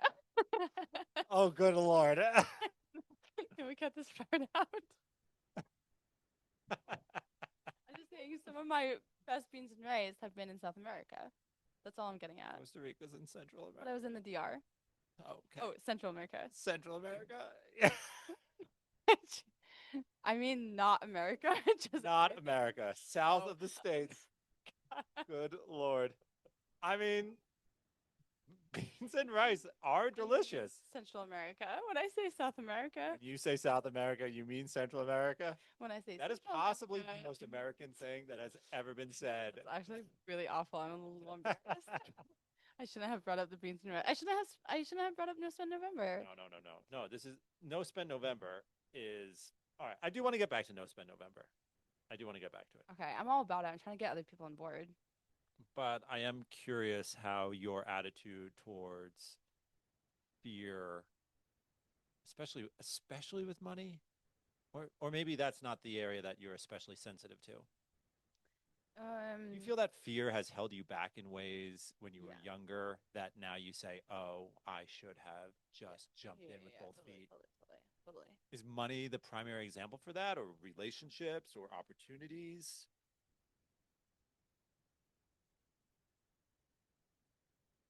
I think fear of like failure. So I think it's a little bit of like I think it was a little bit of a confidence thing. Uh-huh. Like what if I try this thing and it just like doesn't work out? That's part of the reason I didn't go to WCC is I was like I'm just not smart enough. No. Yeah, I know. What? I definitely am. What are you saying about WCC? I'm just saying Definitely, yeah. some of the people who have graduated, I'm like I think I could have kept up. Like I don't think I was below. Oh, you would have been Saying fine. Yes. Tom, don't say that. Don't say that. challenging. How are we going to reel in all the professors? Um, If you're bright, very manageable. If you're average intelligence and willing to work fairly hard, yeah, still manageable. yeah, yeah.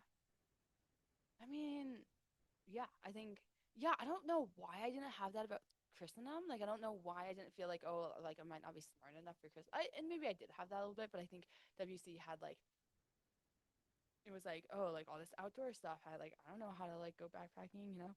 Mm-hmm. And, um, and you have to like speak Latin and like I don't know Latin. Like I think there was a lot of things that I saw that I was like I could fail at these things or like You saw the I college guess, as this whole series of obstacles that I don't have any idea how I'd get over that yeah, or yeah. this Like I think mountain. yeah, which I think is true for a lot of people. Like I think a lot of people are like so actually I was reading a book and the author it was like a spiritual book, but the author was saying that like your like a lot of people have a margin for error for themselves which is so much narrower than reality but the margin of error that other people hold for them. So she's like if you believe that your margin of error is like this, like you're gonna walk this very very narrow line and kind of narrow life because you're kind of afraid of like you don't realize that like your margin for error is actually this big, not this big. And Oh, and if you when you realize say that, margin for error, you mean your ability to make mistakes and recover, or do you yeah, mean your ability to like grow into areas that you don't think you're naturally good at? I mean, probably both. But like, Okay. if you, it's kind of like someone walking this line is like, if I fail, I'm falling off a cliff. Whereas like your margin for error is this big. Like if you have all the space, like if you come off, you're not falling off a cliff yet. Like your ability to fail and yeah, like and still stay on course is like it's kind of like if you're trying to like what's um it's like yeah, basically the difference between like driving a Wyoming highway and driving a core van with a trailer attached down switchbacks to the boat launch. And you're like, well, if I make a mistake, I'm dead. But if you make a mistake on the highway, you're kind of like, I got 3 lanes. Right. like it's not the end of the world. And so this author was saying, it was her name is Mother Mary Frances, and she was just saying like in kind of like she was specifically saying like in the Christian life, you have to you have to trust God enough to make your margin of error wide. So it's like Oh, basically like she's like if you really trust that he's going to make crooked ways straight, like you're going to try a lot of different things and you are going to fail, but you're also going to try a lot of different things and also not fail. Like but if you're walking on like the edge of the if you think you're on the edge of the cliff the whole time and then every time you topple you're like that's it, I'm done. Like you're just going to live this very very narrow life like afraid because you yeah. believe that there's cliffs on either side when there's not. Like you're on a Wyoming highway. You're not driving a trailer down switchbacks to the boat launch. Like it's which I just thought was like I was like, why didn't someone tell me that when I was 10? Like why didn't someone tell me that when I was like trying out for softball, you know? Like you can try a different position, Elizabeth. Like it's not the end of the world. This is not the major leagues. And I remember like the first time like trying out catching and I was like they're not like they're never gonna put me in as catcher. Like I suck, like who am I to think I could catch? But I was like, okay, like I'll just and it was kind of this like thing that they were doing in the middle school gym. Like this is middle school. Like this is not like the stakes are so like, there are no stakes. It's not even like stakes are low. There's just none. And they were like, okay, if like you're interested in catching, do this exercise. It was like a wall sit or something. And that was basically how they were like figuring out who was like interested in what position. And I remember being like, okay, I'm gonna do it. Like I'm gonna do the wall sit. Like I'm gonna step out into this like wild zone of catching. And so they like came up later like, oh, we saw you were interested in catching. Like, why don't you try this and this? And I was like, okay, and I was like, this is very different than like first or second base, which is like where I've always played.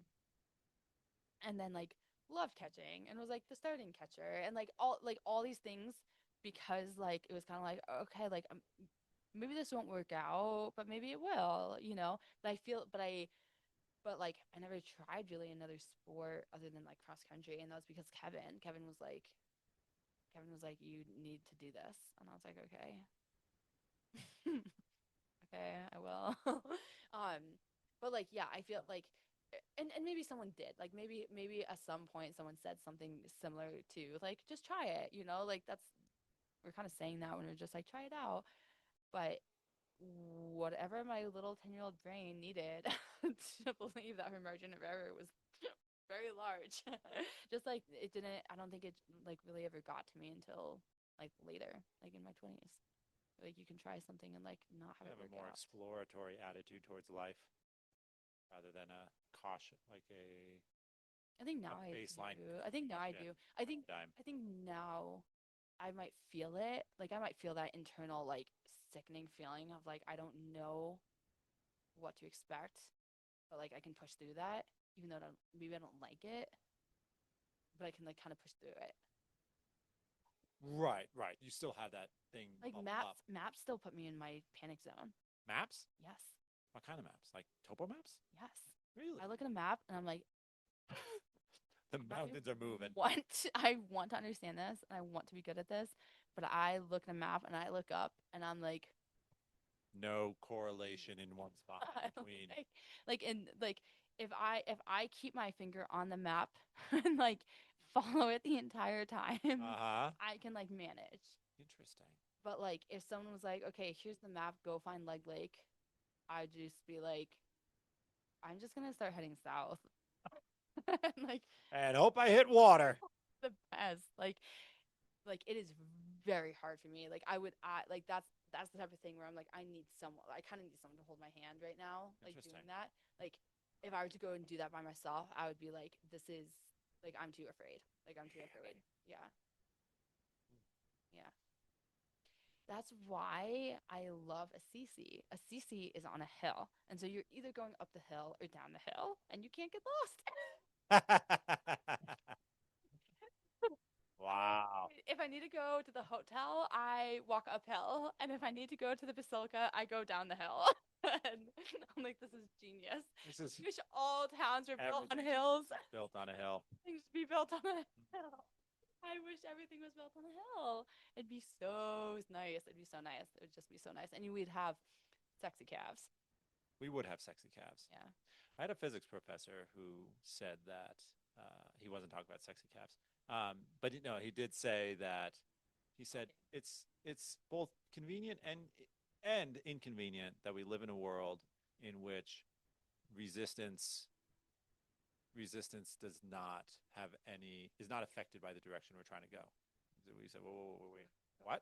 He said, oh yeah, it's just as easy to walk east west as it is north south. And we said in the class, yeah. And he said, there's no reason it has to be that way. And we said, wait, what are you saying? He said, wouldn't it be interesting if you knew which direction you were going, like how hard it was to walk in that direction? It would change a whole lot of things. It would be both convenient and inconvenient, right? Yeah. It would be a wildly different world, even if it was just like a 10% difference. Like not enough to prevent you from doing this direction or that direction, but enough to feel it and therefore be easily oriented at any time. Yeah. Imagine you would never get lost. Well, sorry, that's not true. Yeah. It would be only with difficulty that you would veer off your track. Yeah. People wouldn't walk in circles the way they do when they're lost. Yeah. Yeah. Little sidebar. I don't know if this would help you with the topo maps. I don't know if it would, but I was struggling with the topo maps for the first week in the field. And then I remember one night we had free time and I said, by golly, I'm going to make maps mine. Right. And I just grabbed the topo map of the area we were in and I went just and sat up on the hill and I just said, there's that mountain. Okay.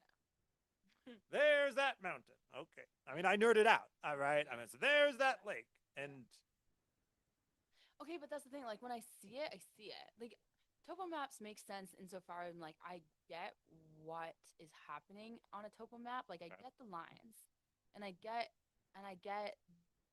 like even like the shading a little bit. Like and I'm like okay, like this is like very like wooded, and this is not, and this is very very steep, and this is not, and like this is like a ravine, and this whatever. But like if someone is like, here's the area that we're in, you're in a campsite, and it's like point where you are on this map, interesting. that is incredibly difficult for me to do. Wow. Unless there's like, because here's the thing, I don't know if it's just like a lack of, like, this is why I do think that you just have to go and like get used to seeing like what does steep on here look like in reality? Like what does that when it says 11,000 feet, what does that really look like? 11,000 feet and 8,000 feet to me look the same.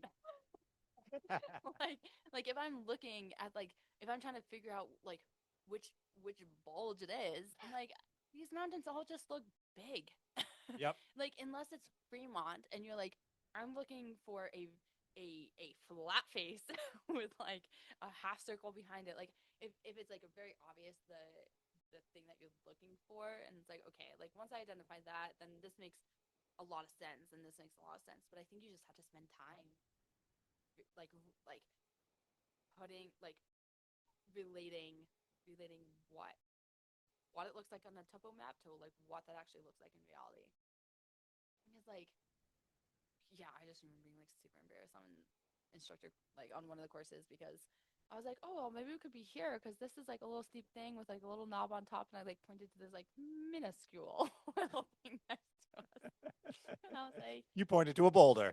You're like, and that boulder could be the 600-foot cliff we're looking for. I mean, I hope it was not.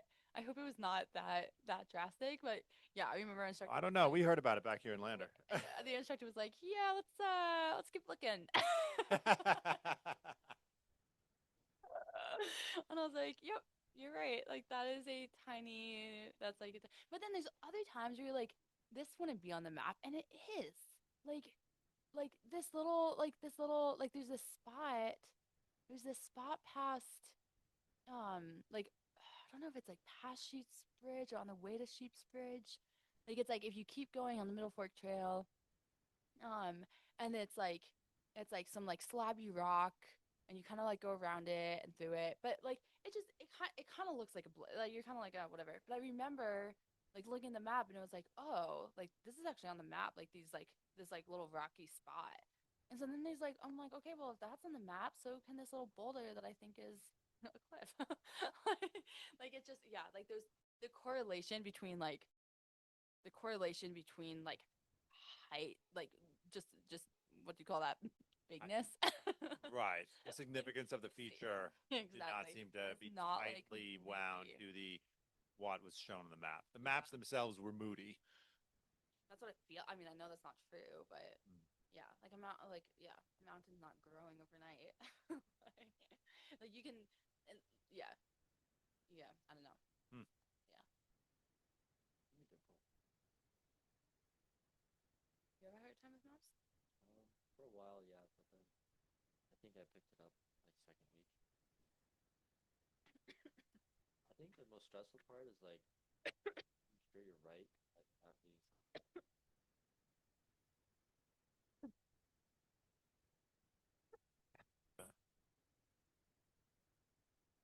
I mean, you have to get to bed, right? I mean, I kind of just read mind at this point. I mean, yeah, I would like to go to bed not too late. Okay. All right. Well, But this is fun, you know? Like I'm having fun. Are you having fun? we're having a great time. What? We're having a great time. Oh, good. John, am I passionate enough? Is that what you felt like? Oh, by golly. Here, What? hit me with a shot of that. I like rinse out this glass though. No. Eh. Take care of that. Not the first one, only the one that's like It's good. what's the one that he's like in the alternate reality?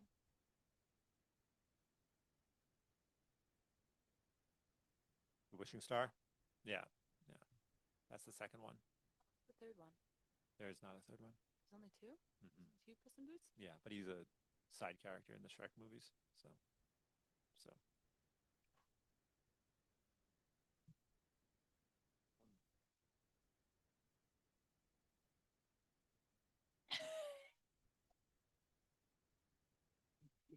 right. Funny. The second one is excellent. Oh, we live. Nice. I think the second Puss in Boots movie is top 5 animated movies ever made. Yeah. Oh yeah. I think it's really good. I think it's a. You want to go first? Wait, say it again. what do you think makes it that good? Like pretty high. Yeah. It's very high. A lot of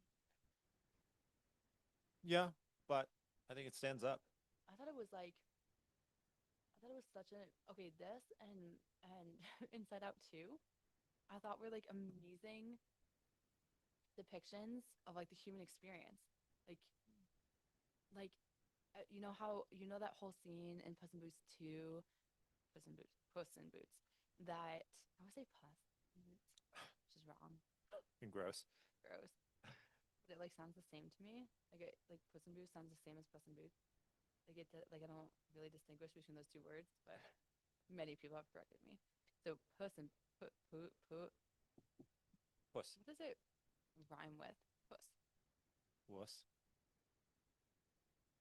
Wuss. Sus. No, no. Mm. The kids are saying sus. It's Yeah. more sus.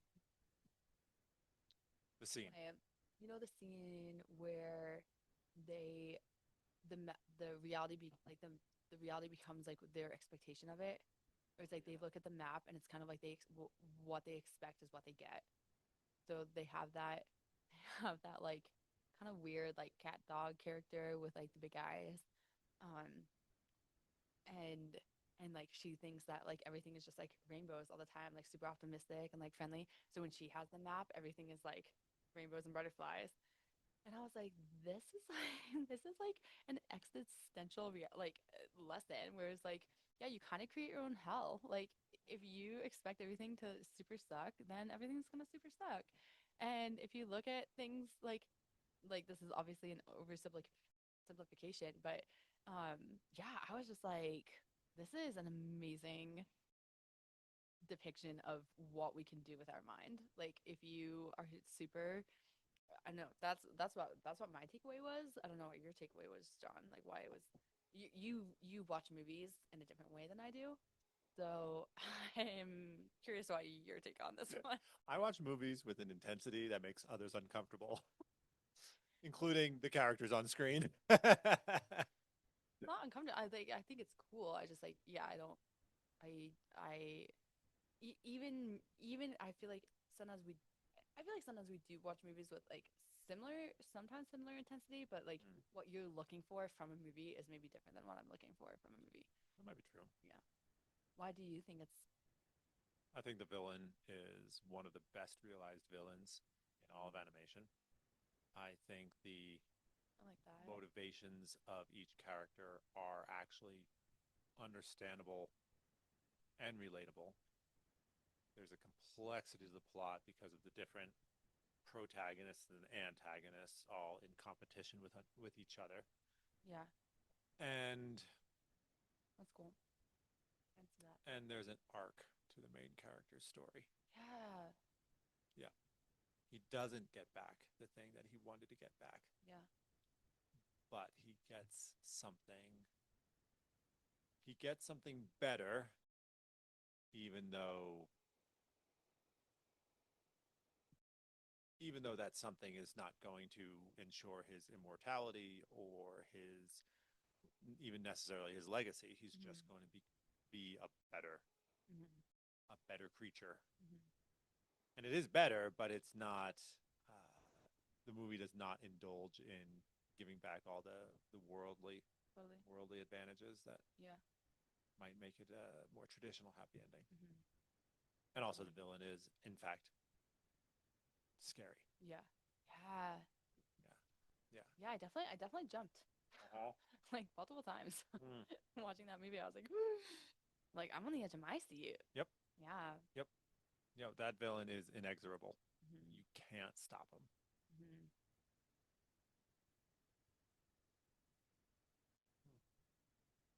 Top 5 animated movies of all time. I think The Incredibles is in there. hmm And How I to Train want Your Dragon, your How to Train Your favorite. Dragon. Man, that's 3 right there. I think you have to put in Toy Story. And then Like Toy Story 1. yeah, the first Toy Story. Man, that's a quick 4.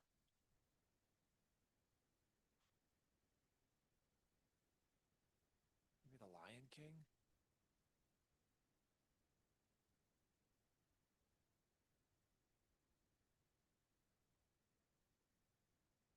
Yeah, there's an epic nature to The Lion King that Disney's I can't think of another Disney movie that's gone and made something epic in the same way. Megamind was pretty good. Yeah, Megamind is wonderful. It's so much fun. Yeah.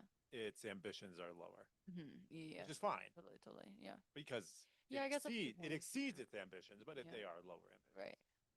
It's cool when you see an animated movie do do a lot. Mm-hmm.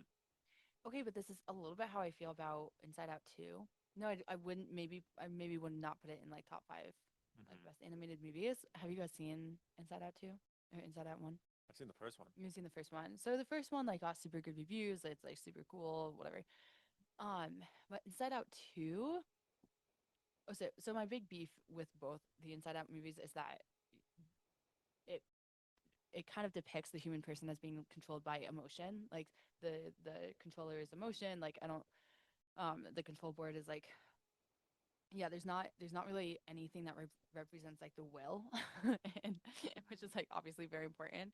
But putting that aside, Inside Out 2, I think does an incredible job of showing the basically the like the connection or like the I don't know like the story of what um how experiences lead to beliefs that lead to actions.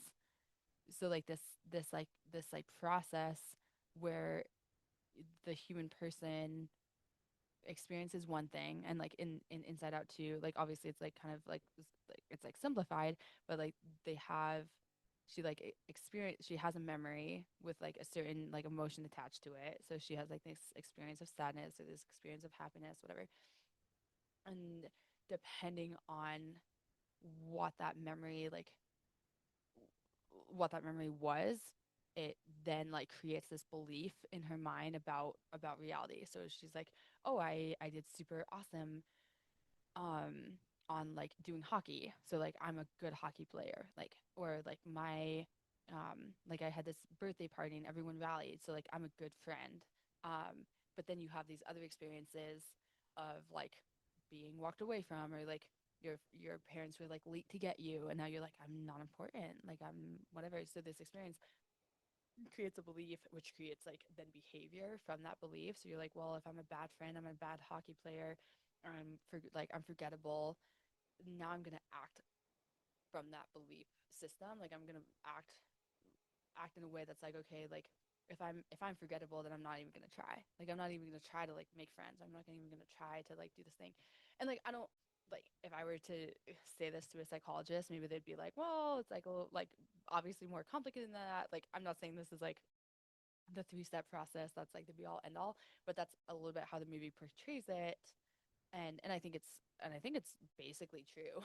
And I just remember watching it and coming away from it being like, I have to remember that every interaction I have with someone, whatever their behavior is probably coming from a belief. So like if they're treating me poorly, it's because like they believe that this is in some way like the right kind of like the right thing to do, or like this is a self-protective mechanism, or this is coming from the belief that they have to really fight for what they want because like they've never gotten what they want, so they're going to come in like guns blazing, like ready to fight for what they want. And like because there's some belief based in some experience that they've had. And I just think it was a really cool kind of like deep portrayal of like the human person's like way of behaving. Mm. The Again, way that we there is no enfranchise paradigms in our mind, and then those get acted out. can you say that in like layman language? The way that the What do you mean stories we infringe experience on? Uh-huh. become the stories we act out. Yeah, well, I don't know that I would actually say that, because I do think that what the movie doesn't portray is like is the will. So you can be like, okay, I kind of believe this, but I know that's not reality. Like I know, okay, my parents did forget to pick me up. That doesn't mean I'm forgettable. I know that's not true. I'm going to choose to believe something maybe different than this experience.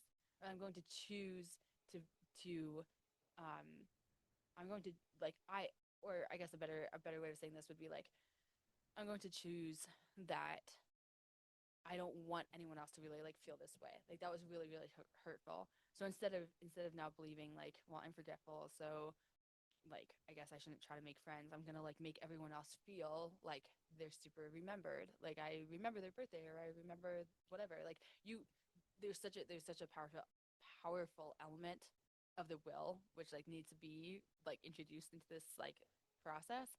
So I wouldn't say that it's like inevitable to repeat, but I do think that like in but I think that does take a lot of self-awareness. So if you're not really aware of these beliefs that maybe are based in a true memory but causing a false belief, that you will end up acting out of beliefs that are untrue. Like Mhm. it's not true that you're forgettable. This experience made you believe this. That experience was real. But now it's causing a belief that isn't real. Like it's not real that you're just forgettable. And that's all you are. So you don't actually have to act that way, but unless you recognize that, then you probably will. Like if I think that like okay, I had the experience of like breaking my oven. So now I'm like, well, all I do is break things. So I shouldn't like buy anything nice because all I do is break things. Which I like kind of believe and I kind of act that way. And it's based on a little bit of reality. I do tend to break things, and I do tend to try to buy things that are not as breakable because I tend to break things. But like the belief that like okay, I break everything, so I don't deserve to have anything nice, or I don't deserve to have anything like pretty or beautiful in my home because like I'm probably just gonna break it is like that's a very kind of like reasonable behavior to have based on my experience. But like you can kind of choose if you have the awareness of this belief or not. Like now I can choose, like, which again the movie doesn't really tease out the whole problem of will, but it does show this really cool connection between experience and memory, then beliefs, then behavior. Which is I guess like from when I watched the movie I was like, oh, that's just cool because now I feel like this it opens a door to have a lot more compassion because this person may not even be choosing. I don't want to like get super philosophical, but like they might not even be like choosing to be aggressive. It's just it's just like it's just the behavior that's coming from a belief that they have. Mm. That like it's probably based in something like like very real. Um Or at the yeah. very least, very real to them, Yeah, very real to their experience. right.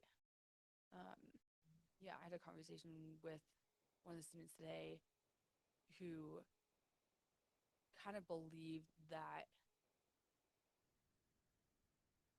like yeah, believed that like because of the way the semester had been going, she was on this trajectory that was kind of like she was on a train that couldn't be stopped. Mm.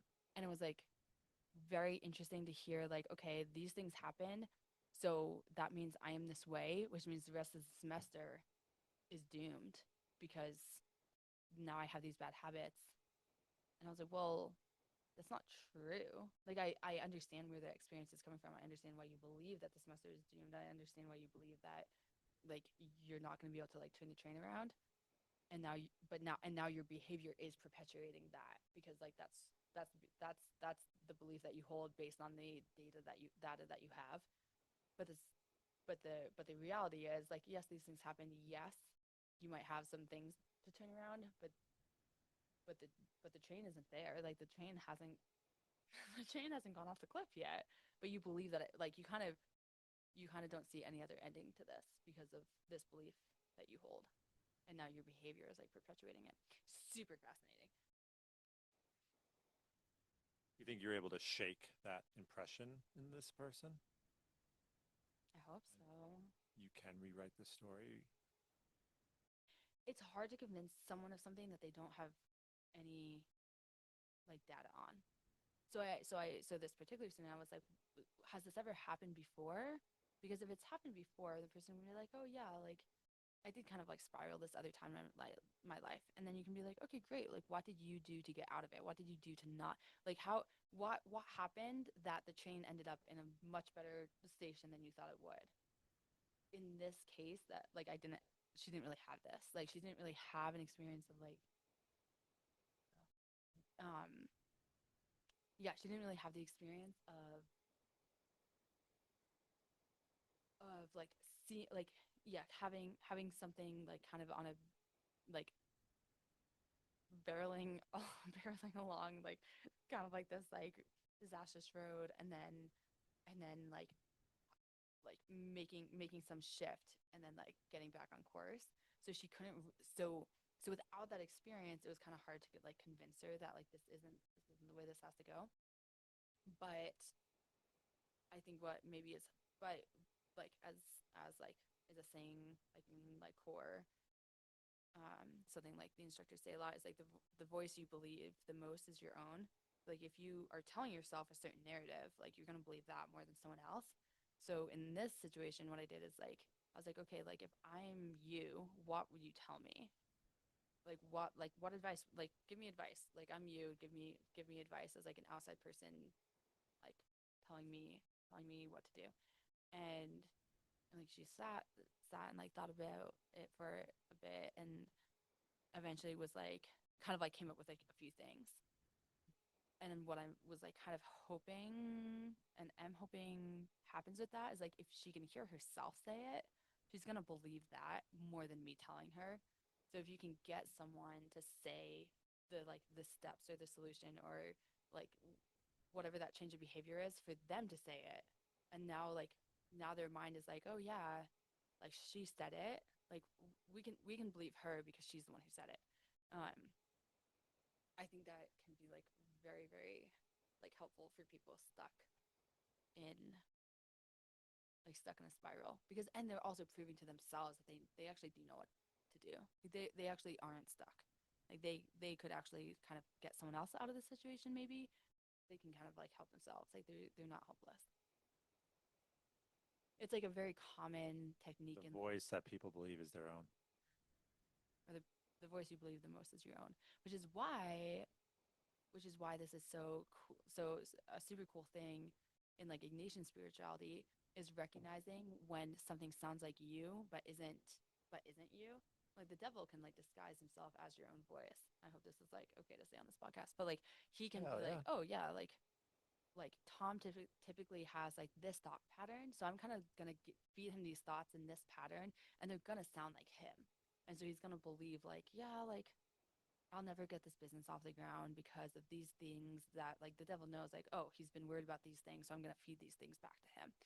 And what's so cool about what I think is so cool about like walking with people in like and in just like in life or like if they're struggling with like their prayer life or struggling with relationships or whatever, especially like yeah, this conversation happened today so it's just like fresh in my memory. But what's so cool about walking with people is that they'll start saying things and to an outsider it's so obvious that that is not true or it's not the voice of God or it's not even their voice really. It's all these things and often the devil is just like very accusatory. So like for example this student was saying like all my classmates are in this awesome spot and I'm not. I'm a failure. I haven't reached the same like academic competence that they have. And my professors when I meet with them, I haven't met with them yet, but this is what they're going to say and they're going to say this about me. And it was like all the language that was being used was all accusatory. It was all like pointing the finger and like you're the problem and this will never get better and I know this is never going to get better because you're this way.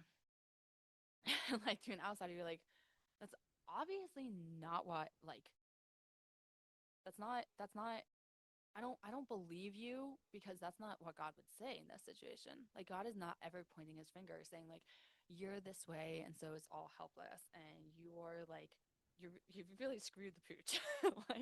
like you're just like this is just doomed.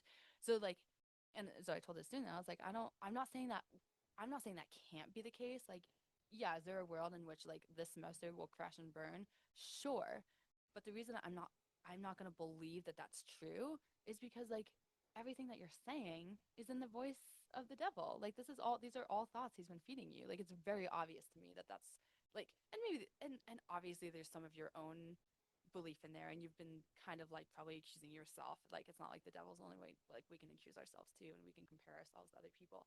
But that's just not if it's not the voice of God then it's not the voice of truth. So like it's so helpful to have people that you're like talking about struggles with because they can be like oh like Jonathan like it's just not true that you're never going to sell a house like like that's just like that's just like absurd. like like like is God ever gonna look at you and be like, Jonathan, you're just never gonna sell a house? Like if you can't really imagine God saying that, it's probably also not true.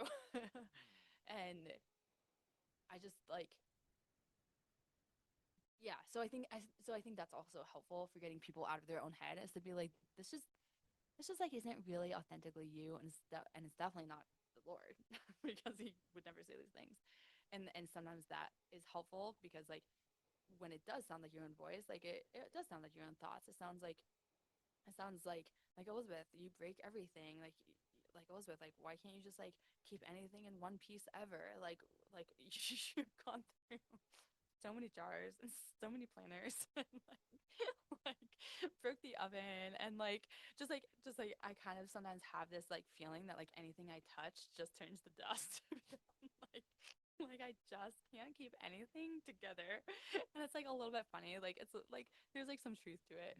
But then like like when it comes to it, I'm like, oh, I really like this thing, but I'll probably break it, so I probably shouldn't get it. I'm like, can I picture Jesus being like, don't even bother, you know? Like it sounds like my own thought, and then you like say it out loud, and you're like, this is like obviously not really like based in reality. But like, yeah, that was a little bit of a rant. Hmm, yeah. Because we all do our actions based on what we believe is true. Hmm. And then if we have a wrong relationship with ourselves, with all the other things around us, Mhm. then we're going to start living a false reality. Right. Yeah. Then good. Mhm. That's what Dr. Grove was saying, like the first thing we need to do is know ourselves. Second thing we need to do is know ourselves in relation to other things. Mhm. Knowing those things then makes morality, Huh. and there we can act with God, basically. Kind of cool. Yeah. Yeah. Yeah, like if what we know of ourselves is false, Mhm. we're gonna warp our understanding of reality and warp our morality, start acting in ways that aren't actually good, affect ourselves and Yeah. others. Yeah. Yeah. Yeah. It's fascinating. I'll be chewing on this for a while. You have your pensive face on. I do. It'll have to be my face until next time we chat, which I really hope is soon. Thank you so much for joining us. Did we mention we're siblings? Should we like? We did not mention it explicitly. Yeah, I feel like it was obvious. We are siblings. Yes. Yeah. Give me a lot. Yeah. Give me a lot to reflect on. Me too. Good stuff.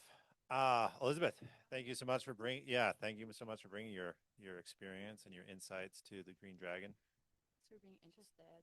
It's too bad that we are always as limited on time as we are, but nonetheless, there Oh, will you be gotta start like a time 5 in the o'clock future. block. There's just not the time. Not yet. Not yet. You know, it's probably a severe mercy. Nobody really wants to listen to a 4 hour podcast. I don't think. Although they exist, so I guess people do listen.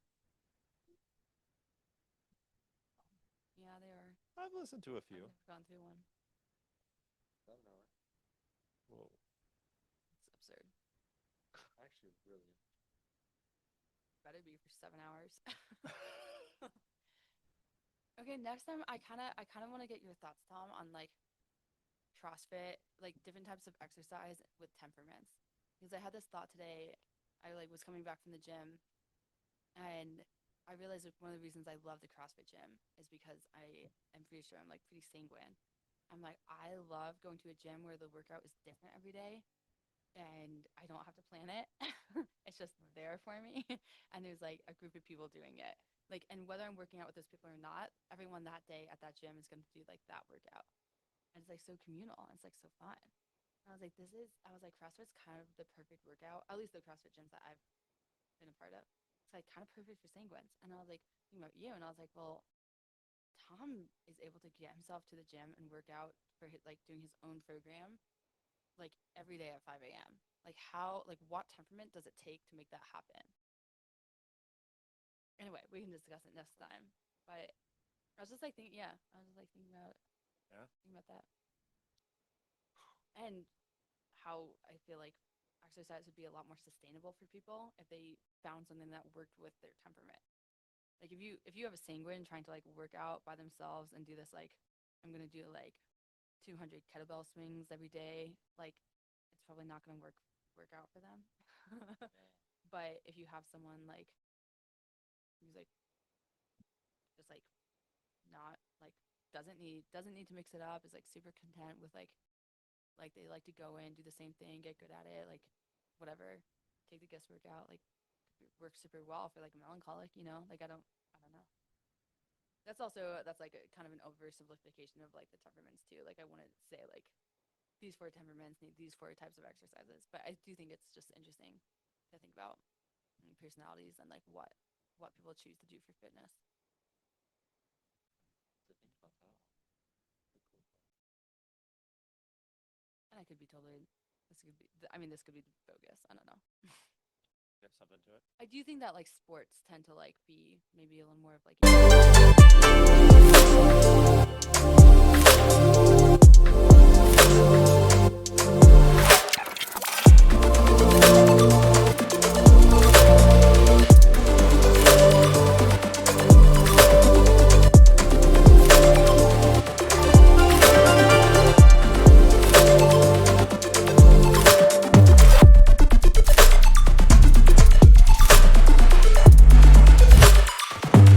unified, like a not maybe not equalizer, but like I feel like on any sports team you're gonna have like a like a huge array of like temperaments and personalities, obviously.